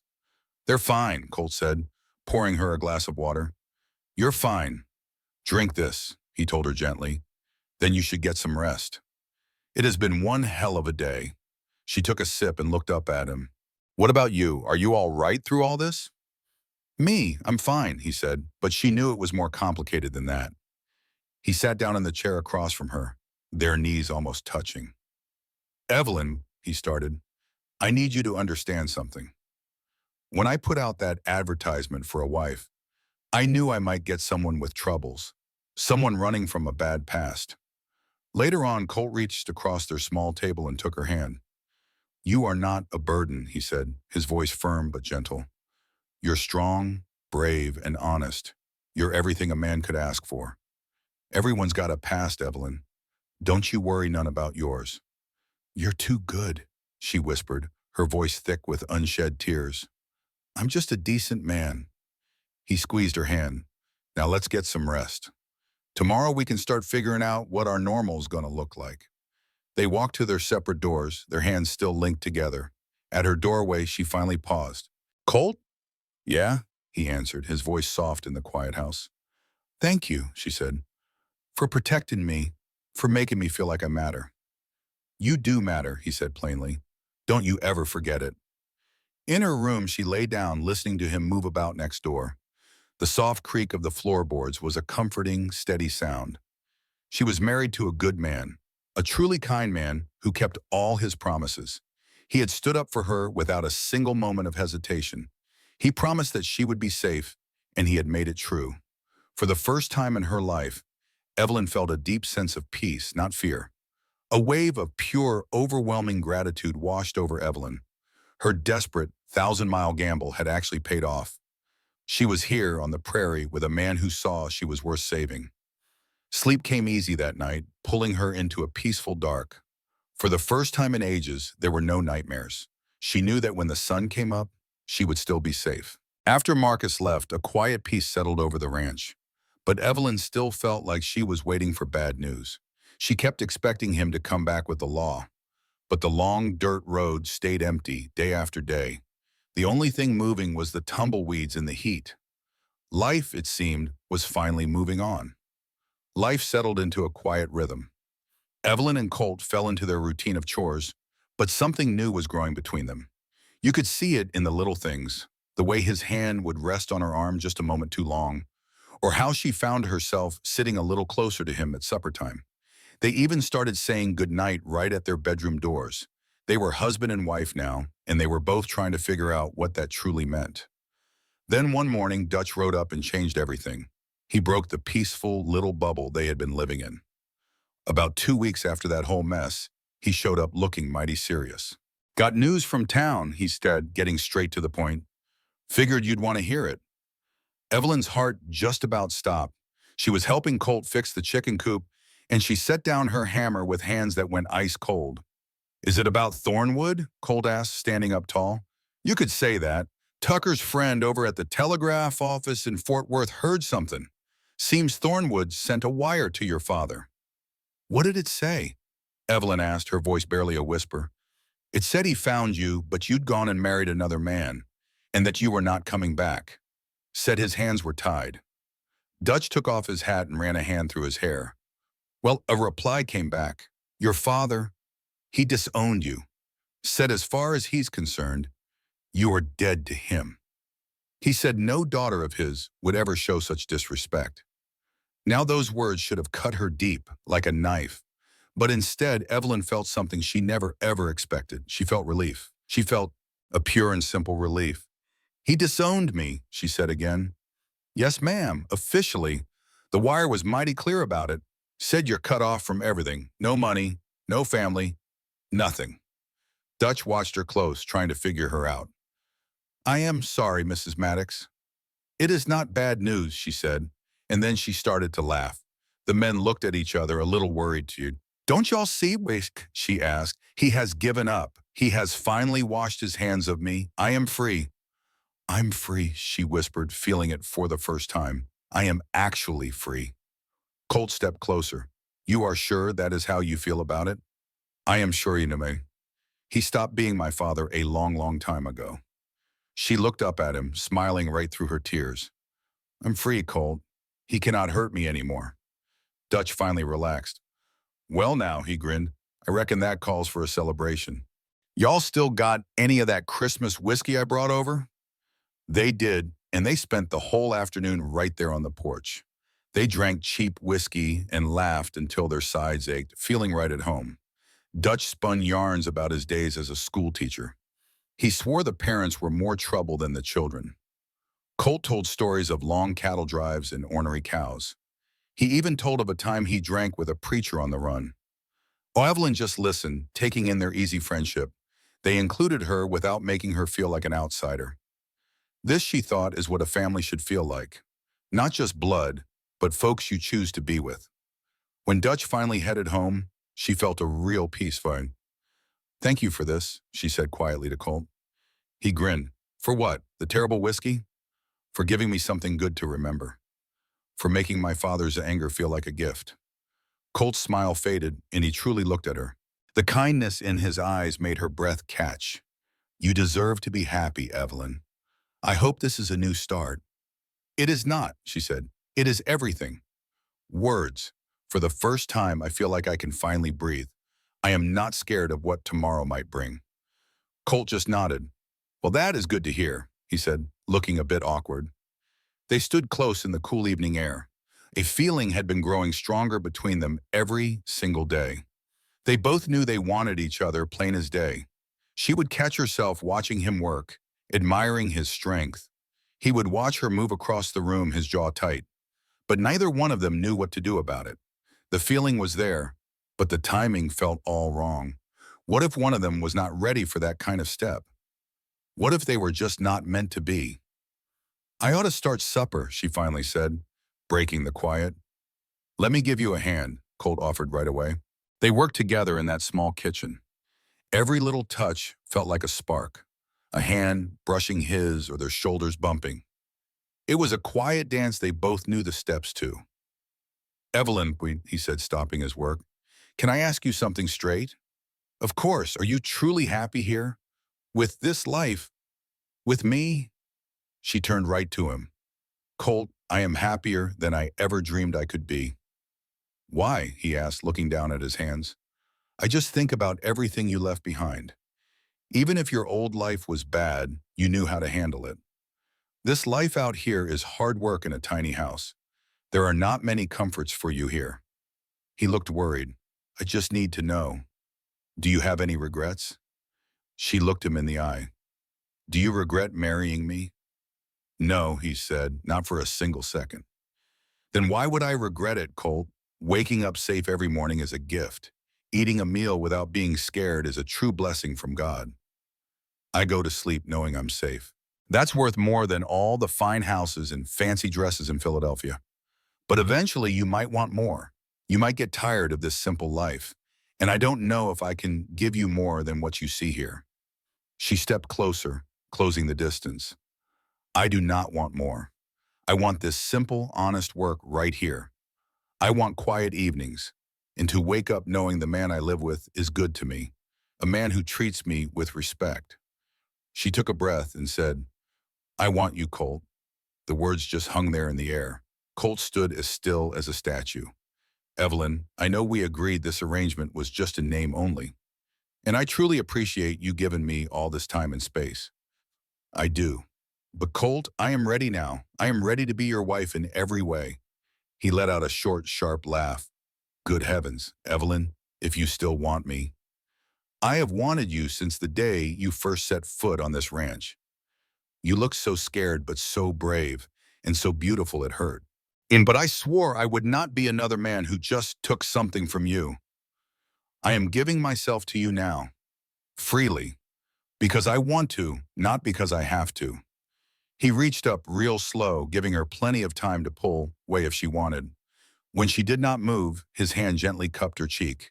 His thumb traced her jaw, where that old bruise had long since faded. The way he touched her, like she was precious, made her heart skip a beat. Are you sure? He asked her softly. I have never been more sure of anything. He kissed her then, a gentle and questioning kiss. She answered by pressing closer, her hands finding his strong shoulders. The kiss grew deeper, and she felt a warmth spread all through her body. It was a feeling sweeter than anything she had ever known before. When they finally pulled apart, he rested his forehead against hers. Not here, he whispered, not standing in the kitchen like we are in a rush. You deserve better than that. I do not need better. I just need you. You are getting both, he said, taking her hand in his. Come on. He led her down the hall to his room, which had a bigger bed. A lamp was already lit, casting a warm golden glow on everything. He closed the door behind them and then turned to face her. This is your last chance to change your mind, he said, his voice kind. We can walk right back out that door with no judgment at all. I'm not changing my mind. Then come here. She went to him and he kissed her again, less gentle this time, more urgent. His hands moved to the buttons of her work shirt, his shirt really, that she'd been wearing for weeks, and he paused. This all right? Yes, keep going, please. He undressed her slowly, reverently, pressing kisses to each new bit of skin he revealed. When she stood before him in nothing but her shift, she felt exposed, but not ashamed. The way he looked at her wasn't possessive or crude. It was wonder. You're so damn beautiful, he murmured. I'm not. I'm too silenced her protest with another kiss. You're strong and brave and absolutely perfect. With trembling hands, she unbuttoned his shirt. His broad chest was covered in scars from a hard life. She softly traced the marks of his survival. You're beautiful, she whispered. He chuckled. Just a scarred cowboy. But she said he was the best man she knew. That got to him, and he pulled her close, skin to skin. The safety of his touch brought tears to her eyes. He laid her on the bed, gentle as could be. You tell me if I need to stop, he whispered. This is for you. I will, she promised, as he took his time. When she tensed from old memories, he'd pause until she felt safe again. I want to hear you love me every single day, she told him. Then you will, he promised with a kiss. Every damn day. They fell asleep wrapped in each other's arms. When she woke afraid in the night, his hand found hers, a gentle squeeze that said she was home. They woke the next morning to the blessed sound of a long-awaited rain. I will. I promise. What followed was a revelation. He took his time learning her body with patient attention, finding the places that made her see and the touches that made her arch into him. When she tensed at certain movements, muscle memory from bad experiences rising up, he'd immediately still for a moment, waiting for her to breathe through it and relax again. He let her explore. Her hands explored him too, learning his chest and back. She discovered what made him groan with pleasure. When they finally came together, it was with a reverence. He watched her face the entire time, reading her. He adjusted to every little thing she needed. At first, there was some discomfort for her. It had been a long time and the memories were not good. But Colt was patient, whispering reassurances. He kissed away the tension she held inside, and slowly that discomfort gave way to pleasure. "You okay?" he asked, his voice strained with effort. "Yes," she breathed. "I am more than okay. Please don't you stop now." He moved with her, and they found their rhythm. She was meeting his every move, holding his shoulders. Her breath came out in little gasps. A warmth spread through her whole body. This was about connection, and it was about trust. It was about being wanted for exactly who she was. When release finally came, it was like flying. It was like falling at the very same time. He followed just moments later, her name on his lips. Then they were collapsing into the tangled sheets. Their hearts pounded. Their skin was slick with sweat. For a long moment, neither one of them said a word. Colt rolled to his side and pulled her close. "You all right?" he finally asked her. "I never knew it could be like that," she said. "So safe." His arm tightened around her. "It should always be like that." "I love you too," he said quietly. "Have for a while now, darling. Being honest, just didn't know if you'd want to hear it." "I want to hear it. I want to hear it every day for the rest of my life." "Then you will." He pressed a kiss to her temple. "Every damn day, Evelyn Maddox. I promise you that." They fell asleep like that, tangled together in Colt's bed. And when Evelyn woke briefly in the middle of the night, disoriented and momentarily afraid, she felt his hand find hers in the darkness and squeeze gently, a wordless reminder that she was safe, that she was home, that she was loved. She squeezed back and let sleep take her again. The next morning, they woke to the sound of rain. Actual rain, the first they had had in weeks, drumming on the roof and turning. The rain turned the world outside the window all gray and blurry. Evelyn stretched, feeling every muscle ache in a good sort of way, and realized she was still in Colt's bed. He was just watching her with a look in his eyes that was pure affection and something more. "Mornings, he said, his voice still thick with sleep. "Good morning," she whispered back, feeling a blush creep up her cheeks, shy after all that had happened. "It's raining." "Good, the land sure needs it." He reached over, tucking a piece of hair behind her ear. "How you feeling?" Sore but happy, a little overwhelmed, she thought. "Real good," she said with a smile. "Good enough to eat a horse, I'm starving." Evelyn came into the kitchen wearing one of his shirts. They felt like newlyweds on their honeymoon. The rain tapped on the roof as they made breakfast. They bumped into each other, stealing kisses while they cooked. It was simple, and it was absolutely perfect. As they ate, Colt said, "I was thinking, maybe we should add on to the house. A proper bedroom, maybe another room. Make this place feel more like a real home." He looked a little unsure then. "If we have children someday. I mean, if that's something you would want." Evelyn knew right away. I would want that. The thought of having children used to be a nightmare for her, but now she imagined a little one with Colt's eyes. She'd teach them to ride and to be brave, right here on this land. "Yes, someday," Colt said, his smile as bright as the Texas sun. After their quiet breakfast, Colt headed out to check the animals. He told Evelyn to stay inside, out of the rain. "I'll be back in about an hour," he promised with a slow kiss. "Then we can just enjoy the day." "That sounds just perfect," she said softly. Evelyn watched him go, feeling a deep sense of peace.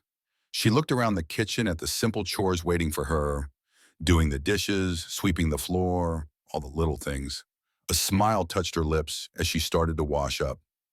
This was her life now, a life she had fought tooth and nail for. It was not a prison, but a home she had truly earned. Then she heard it, a horse galloping hard through the mud. Her heart leaped into her throat. Was it Marcus? Had her father sent his men after her again? But through the window she saw it was Dutch, his face grim. She met him on the porch, her hands trembling. "Dutch, what is it?" "Where's Colt?" he asked, jumping off his horse. "He's in the barn." Dutch was already moving. "Fire," he said, the word hanging in the air. "A big one started north of my place. The wind is pushing it hard. It is spreading faster than a spooked horse. We need every hand we can get to stop it from reaching the ranches." Fire. A cold dread washed over her. She knew what prairie fires could do, how they ate everything. They left nothing behind but scorched earth and sorrow. Just then, Colt came running from the barn, his face serious. "How bad?" he asked. Dutch shook his head. "Bad. We've got maybe 3 or 4 hours." "I'm coming with you," Evelyn declared. "No, it is too dangerous," Colt argued. "You need to stay here where it is safe." "Nowhere is safe if that fire gets here." She grabbed her coat. "I can help.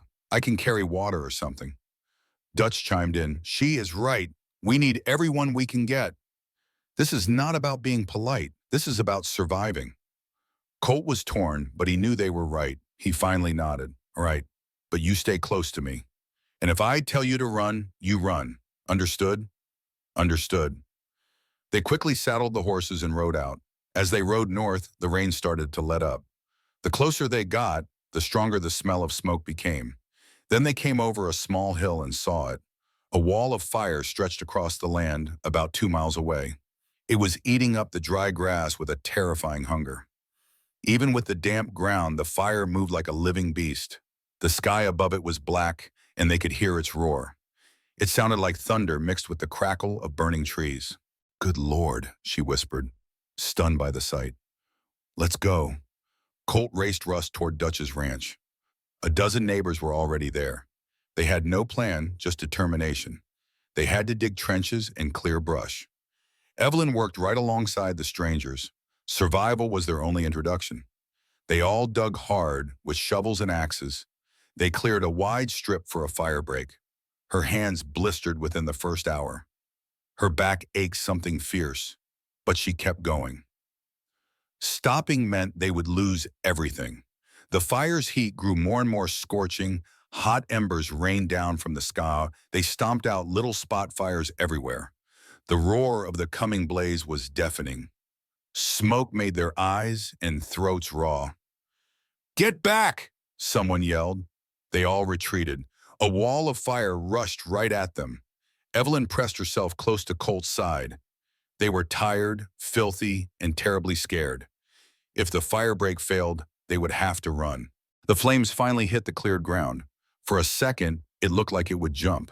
But then, miraculously, the fire slowed. Without fuel, it started losing its power. The giant wall of fire broke apart. "It's working!" Dutch shouted out with relief.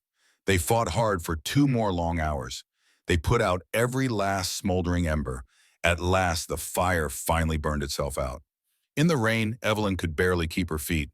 Her clothes were scorched, her hands raw and blistered. But they had won the fight. The ranches were safe. "Y'all all right?" Dutch called, getting tired replies. "Let's head home. We'll sort out the damage at sunrise." The ride back to the ranch felt like it took forever. Evelyn was nearly falling out of the saddle.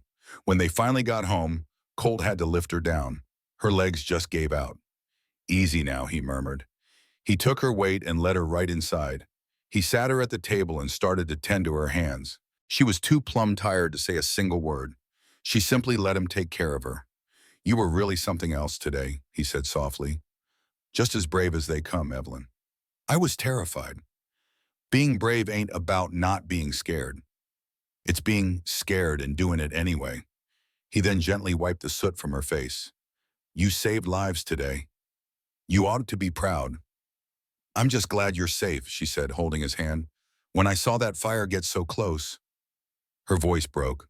"Hey, we're all right," he said, pulling her into a hug. She just buried her face right in his chest. They held each other for a long time, grateful to be alive. Colt made her eat a little bread and cheese. Then he helped her get to her own bed. She was too worn out for anything but sleep. "I'll be right next door," he promised, kissing her forehead. "Stay," she whispered, grabbing his hand. "Please." So he laid down beside her, right on top of the covers. He just sat with her, fully dressed, offering his comfort. She fell asleep holding his hand, dreaming of a fire that could not harm them, because they were together. The next morning, the sky was washed clean by the rain. Evelyn woke up and found Colt already in the kitchen. He was at the stove making breakfast, calm and capable as always. "How are you feeling?" he asked her gently. "Like I got run over by a herd of cattle." She looked at her bandaged hands, but felt grateful just to be alive. "I know the feeling," he said, placing a plate of eggs before her. Dutch sent word. He's putting together a barn raising for the Petersons next week. Their barn got damaged. The whole community is going to help rebuild. "We'll be there," she said firmly. He smiled when she said we. "You bet we will," he promised. They ate their breakfast in the quiet morning light. Evelyn thought about the wildness of the last day. The fire was terrifying, but it showed her she was strong. She finally knew this place was her home. It was more than the land, it was the people. Good neighbors who showed up without being asked. She never found that kind of connection in Philadelphia. Out here, folks cared about who she was inside, not about her family name or her money. "Colt," she said softly, "I am truly happy." He reached across the table and took her bandaged hand. "I'm happy too, darling. Happier than I've ever been. All my past troubles, well, they led me right to you." Her smile felt as bright as the morning sun. He squeezed her hand. "Now finish your breakfast. We have a big day, and I need my wife at full strength." My wife. The words filled her heart with warmth. He was her husband, her partner, her home. She knew more challenges would surely come, but they would face them all together. They had handled Marcus Thornwood and a wildfire. They were unbreakable. She finished her plate and rose to help with dishes. Through the window, the old cottonwood tree swayed. It had survived countless droughts and storms. It just kept on growing toward the sunlight. She thought to herself, that tree is just like us. With Colt right there beside her, she knew it was true. They would keep growing no matter what came their way. Because that's what love does. It gives you roots to weather any storm, to keep fighting for better days. The weeks after the fire brought a new calm. Their days settled into a comfortable, easy rhythm. Evelyn's hands healed, with new calluses that spoke of purpose. She and Colt worked together like they had for years. Chores were done side by side and meals were shared with the easy talk. Evenings were spent on the porch, watching the sun paint the sky. At night, they shared a bed that was finally theirs. It felt important, like they were building something new, not just patching up what had been broken before. It was on one of those nights, a month after the blaze, that Dutch rode over with news that made her blood run cold. "Got a letter from Tucker," Dutch said, getting off his horse. He held it out to Colt. "Thought y'all would want to see this." Colt's face grew dark as a storm cloud as he read the words. Then he looked up at Evelyn with a complicated look in his eyes. "Marcus Thornwood is dead." The words just hung there in the quiet. Evelyn felt the whole world tilt, her mind racing to catch up. "What?" Her voice was barely a whisper. "He died 3 weeks ago back in Philadelphia. Fell down some stairs." Colt handed her the letter. "Broke his neck, it says." Tucker figured we ought to know, considering the history. Evelyn read the neat handwriting, her own hands shaking. "Marcus Thornwood, found dead at the bottom of his grand staircase. No witnesses, just a crash in the middle of the night. The investigation called it a tragic accident. Too much brandy and bad lighting. His third wife died from a fall," she said. Her voice was hollow. "Except this time it was him." "Some might call that poetic justice," Dutch offered quietly. He reconsidered. "Though it ain't right to speak ill of the dead." "He was a monster," Evelyn said, plain as day. "I won't be mourning him. How do you feel?" She took a moment, searching her heart. There was relief and a grim satisfaction that the man who tried to own her was gone.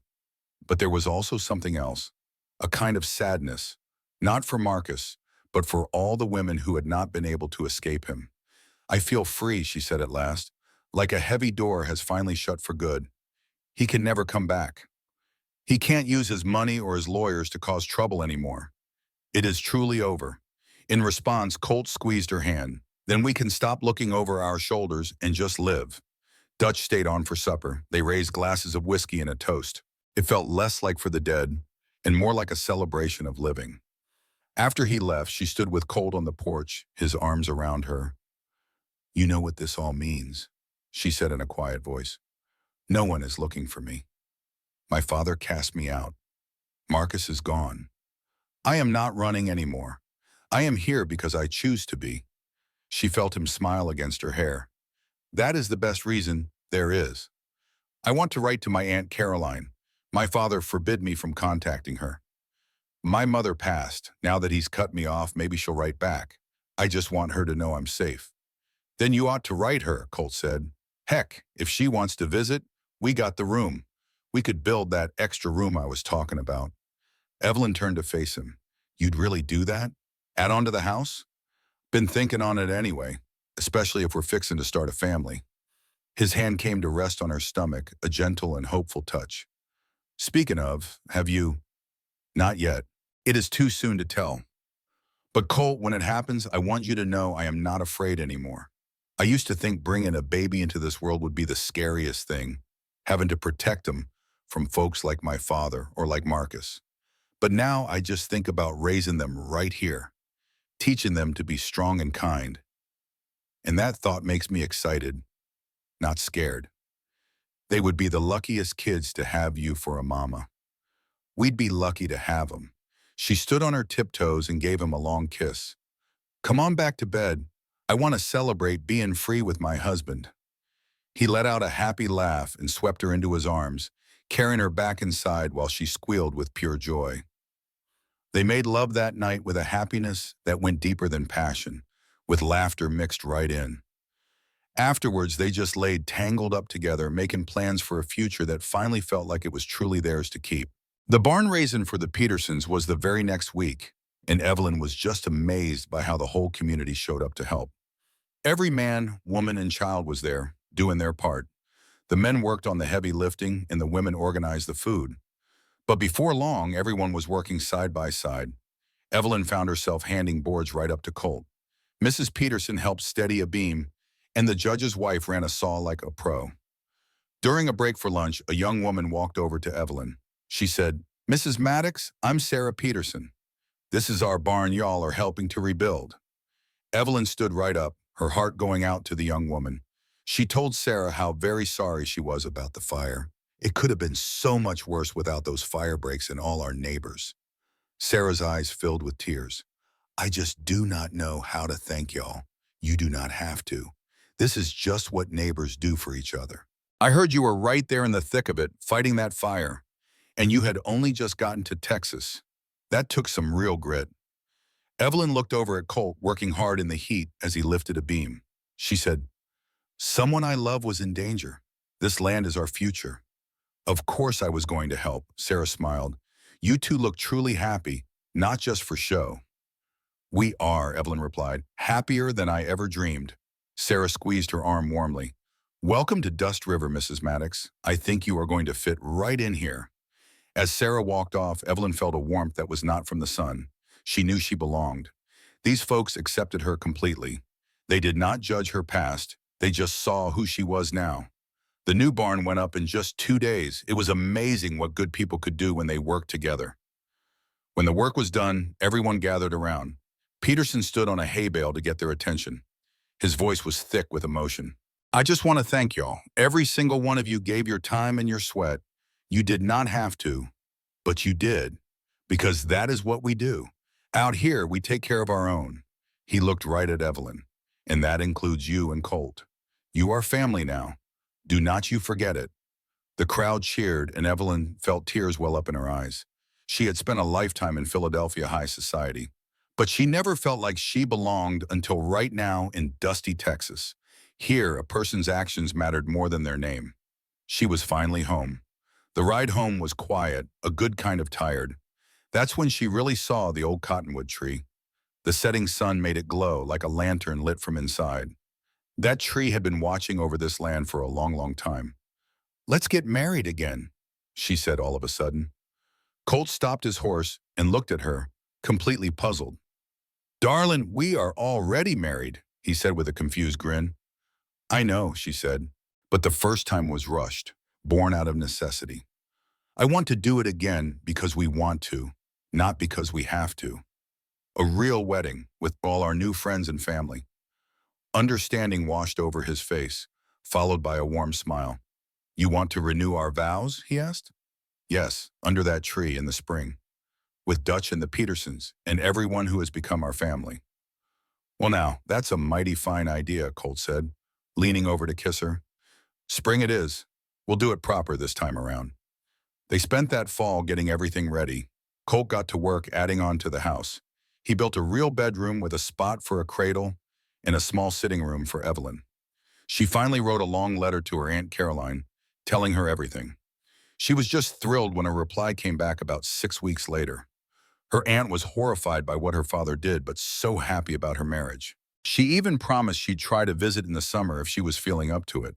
Winter came on easy that year, with a chill but no terrible blizzards. Evelyn and Colt spent their evenings by the fire, just talking and dreaming. They made plans for the future they were building together. She helped him with his reading, and he was a quick learner, sharp as a tack. He taught her all about the stars and how to read the weather in the clouds. He showed her all the little skills a person needed to make a life on the programming. Then, one day in February, she told him the biggest news of all. She was expecting a baby. And Colt, that strong, quiet man, he just cried. The same man who stood up to Marcus Thornwood without blinking an eye. He cried tears of pure joy and held her so carefully, like she was made of glass. He whispered promises about the kind of father he was going to be for their child. You're going to be the best mother, he told her, his voice thick with emotion. We're going to be the best parents, she corrected softly, together. Spring arrived in a beautiful rush of green grass and wildflowers. The whole prairie just seemed to come alive overnight. The new room on the house was finished right on time. Evelyn spent her days fixing it up, imagining their baby sleeping in the cradle. They decided to renew their vows on the first Sunday in May. The big cottonwood tree would be full of leaves, and the weather would be perfect. Mrs. Peterson and Sarah helped Evelyn make a beautiful new dress. It was simple white cotton, made to fit her gently growing belly. It had some lovely, delicate stitching around the collar and the cuffs. She just wore wildflowers in her hair and stood barefoot in the grass. She felt more beautiful than she ever did in fancy city clothes. Colt wore his best suit, the same one from their first wedding. But he had something new, a simple wooden ring he'd carved. It's from the cottonwood, he explained softly. He told her a branch had fallen in a storm last winter. I carved it myself, he said. I tried to make it just right. It's not gold or silver, but she stopped him right there. It's perfect, she said. It's from our home. I wouldn't want anything else. Anything else. The ceremony itself was nothing like her first wedding and everything she'd ever wanted. Judge Morrison officiated again, but this time they weren't rushed or frightened. Dutch stood as best man, Sarah Peterson as the whole community gathered in their yard, circling around the big cottonwood tree. The judge said they were witnessing something truly rare. A choice made from need was now a choice made from love. The legal words are done, he told them kindly. Now speak the words that are in your hearts. Colt took her hands, his own steady and sure. Evelyn, you were the bravest soul I had ever seen. You were scared, but you were still standing tall. I married you to protect you, that first time. But I'd do it 100 more times just to be by your side. You made this house a home and this life worth living. You're giving me a family, a true reason to be better. I love you, he said, his voice thick with emotion, and I'll love you till my last breath. That's my vow. Evelyn fought back tears. Colt, you taught me to trust again. You showed me that kindness could be real, and that strength didn't have to be cruel. You never tried to own me or control me. You just loved me, plain and simple. Because of you, I am not afraid anymore. You are my home. She squeezed his hands. I choose you for all my days, Judge Morrison smiled. By the power vested in me, and with all these good folks as our witness, I now declare you husband and wife. Colt, you can go on and kiss your bride. Their kiss was sweet and filled with promise. The crowd erupted in cheers as Dutch started his fiddle, and just like that, there was music and dancing. Children ran wild while the grown-ups laughed and celebrated. It was nothing like the stiff, formal parties Evelyn knew. This was better. This was real. She danced barefoot with Colt under the big cottonwood tree. Then she danced with Dutch and even Judge Morrison. She ate the delicious cake that Sarah had baked, and she laughed until her sides ached. As the sun began to set, folks started heading on home. Evelyn found herself standing alone under the tree. One hand rested on her small belly as she looked out. The prairie seemed to stretch on forever. Just 1 year ago, she was trapped and hopeless. Now she was here, married to a good man carrying his child. She was surrounded by people who cared, on land she chose. Colt came up beside her. "You all right, darling?" "I'm more than all right. I am exactly where I am supposed to be." He asked, "No regrets about leaving Philadelphia behind?" She took his face in her hands. "I did not give up anything that mattered. I traded a pretty prison for this whole wide skate. I traded fear for freedom, existing for a real life. If that is not the best deal in the world, I don't know what is." He kissed her forehead gently. "I am so glad you stepped up on that stage." "Me too," she whispered. They stood together as the stars began to pop out, the very same stars that had watched her arrive and would watch all that came next. The cottonwood leaves rustled above them, whispering in the breeze. "Tell me about our future," Evelyn said. "Tell me what you see for us." Colt wrapped his arms around her, resting his chin on her head. "Well, I see a baby coming around late summer. I see you rocking our little one right under this tree while I am in the field. I see them learning to walk and talk and ride. Maybe a few more after that, if we are blessed. I see us growing old right here, watching our children grow up and have families of their own. I see us on that porch when we are gray, holding hands, remembering this day, remembering how scared we were and how unbelievably lucky we got." "That sounds perfect. What do you see?" she asked. She let herself imagine the years stretching out ahead of them. "I see all that," she said, "but I see something else too. I see myself finally becoming the woman I was always meant to be, strong and unafraid.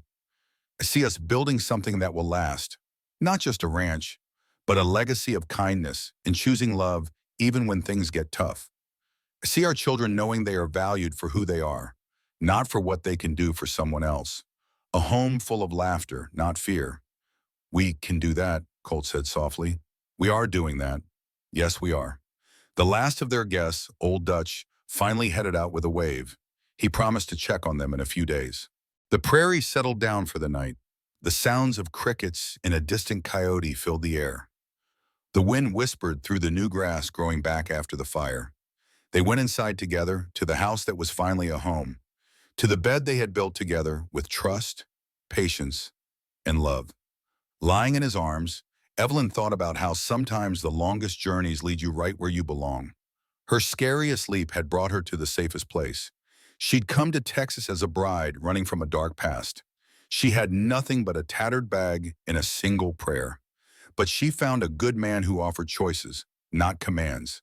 He showed her that true love didn't have to cause pain.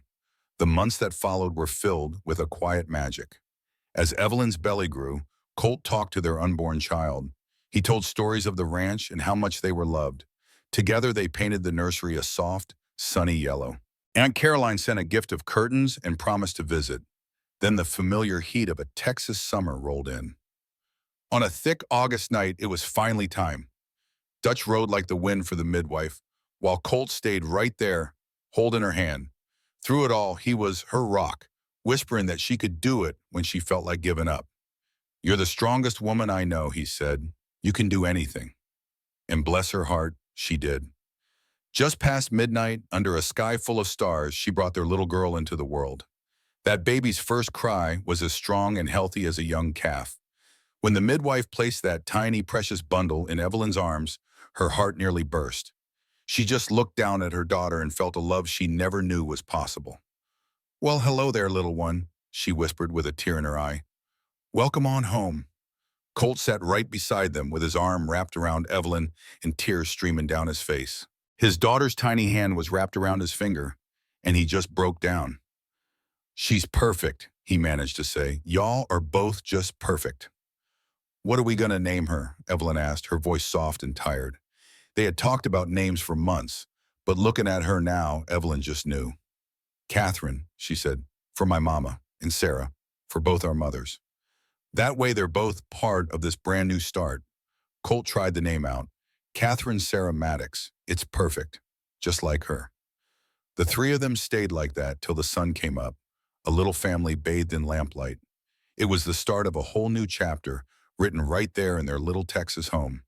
Little Catherine grew up fast and fearless, with her mama's dark hair and her daddy's gray eyes. By the time she was 2, she was Colt's little shadow, following him all over the ranch. She'd try to help with chores, getting more underfoot than anything. But Colt never once complained, and Evelyn would watch them from the porch, her heart full to bustin'. Aunt Caroline came to visit for 3 whole months and fit in so well they asked her to stay for good. She brought with her the last few treasures from Evelyn's mother. One of them was the little porcelain music box Evelyn's father had forbidden. Well, Evelyn just broke down and cried when she saw it. That night, she played its sweet melody for Catherine. "This was your grandma's," she whispered. "She would have loved you something fierce."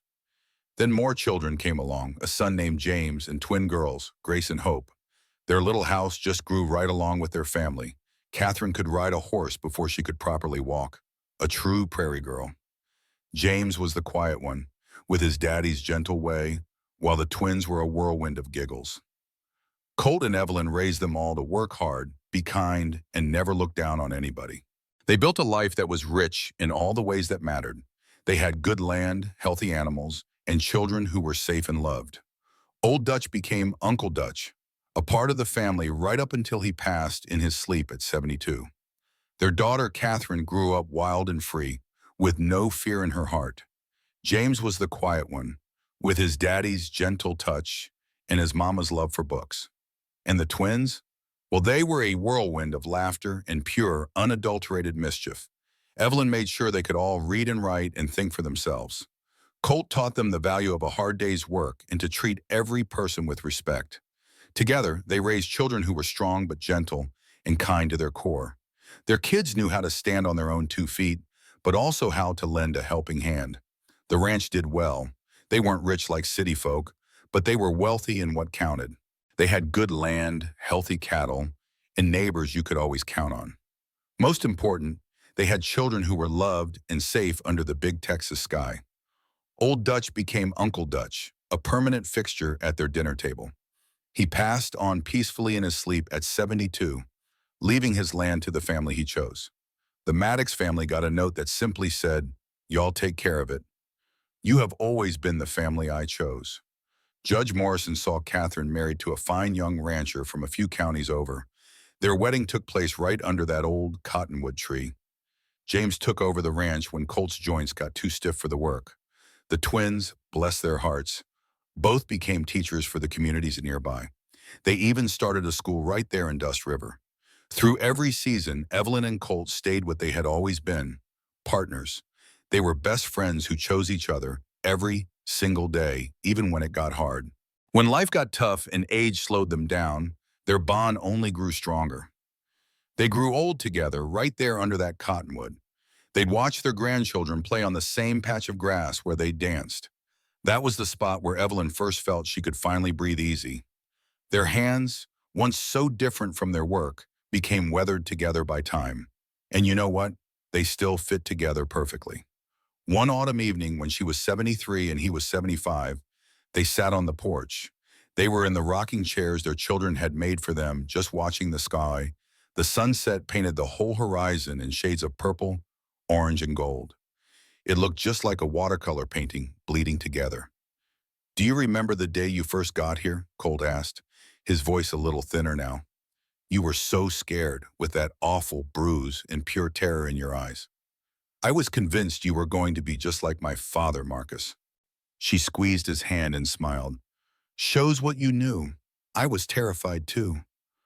I figured you'd take one look at this dusty place and head right on back. Staying here," she said, "was the best decision I ever made." "And sending for you was mine," he replied, gently kissing her hand. 50 years. Can you believe it has been 50 years? Sometimes it feels like we've always been together, like there was never a time before us." They sat together in a comfortable silence. watching the last of the sun dip down. And from inside the house, they could hear the sweet laughter of their great-granddaughter. Evelyn was playing the piano, the sweet music drifting outside. That piano was a gift from their kids about 5 years ago. She cried for a whole hour when they surprised her with it. Colt's voice came soft and low. Evelyn, I need to tell you something, just in case I don't get another chance. Hush now, he said. Let me speak. I need you to know. Every single day with you has been a pure gift, even the hard ones. All of it, every last moment. You found a broken down cowboy who figured he'd die all alone, and you gave him a real life. You gave him children and a whole mess of grandbabies. 50 years. 50 years of waking up next to the woman he loves. That's a blessing. Tears slipped down Evelyn's cheeks. You gave me the same. You gave me a safe place to land and a love that was true. You showed me what it felt like to have a real home.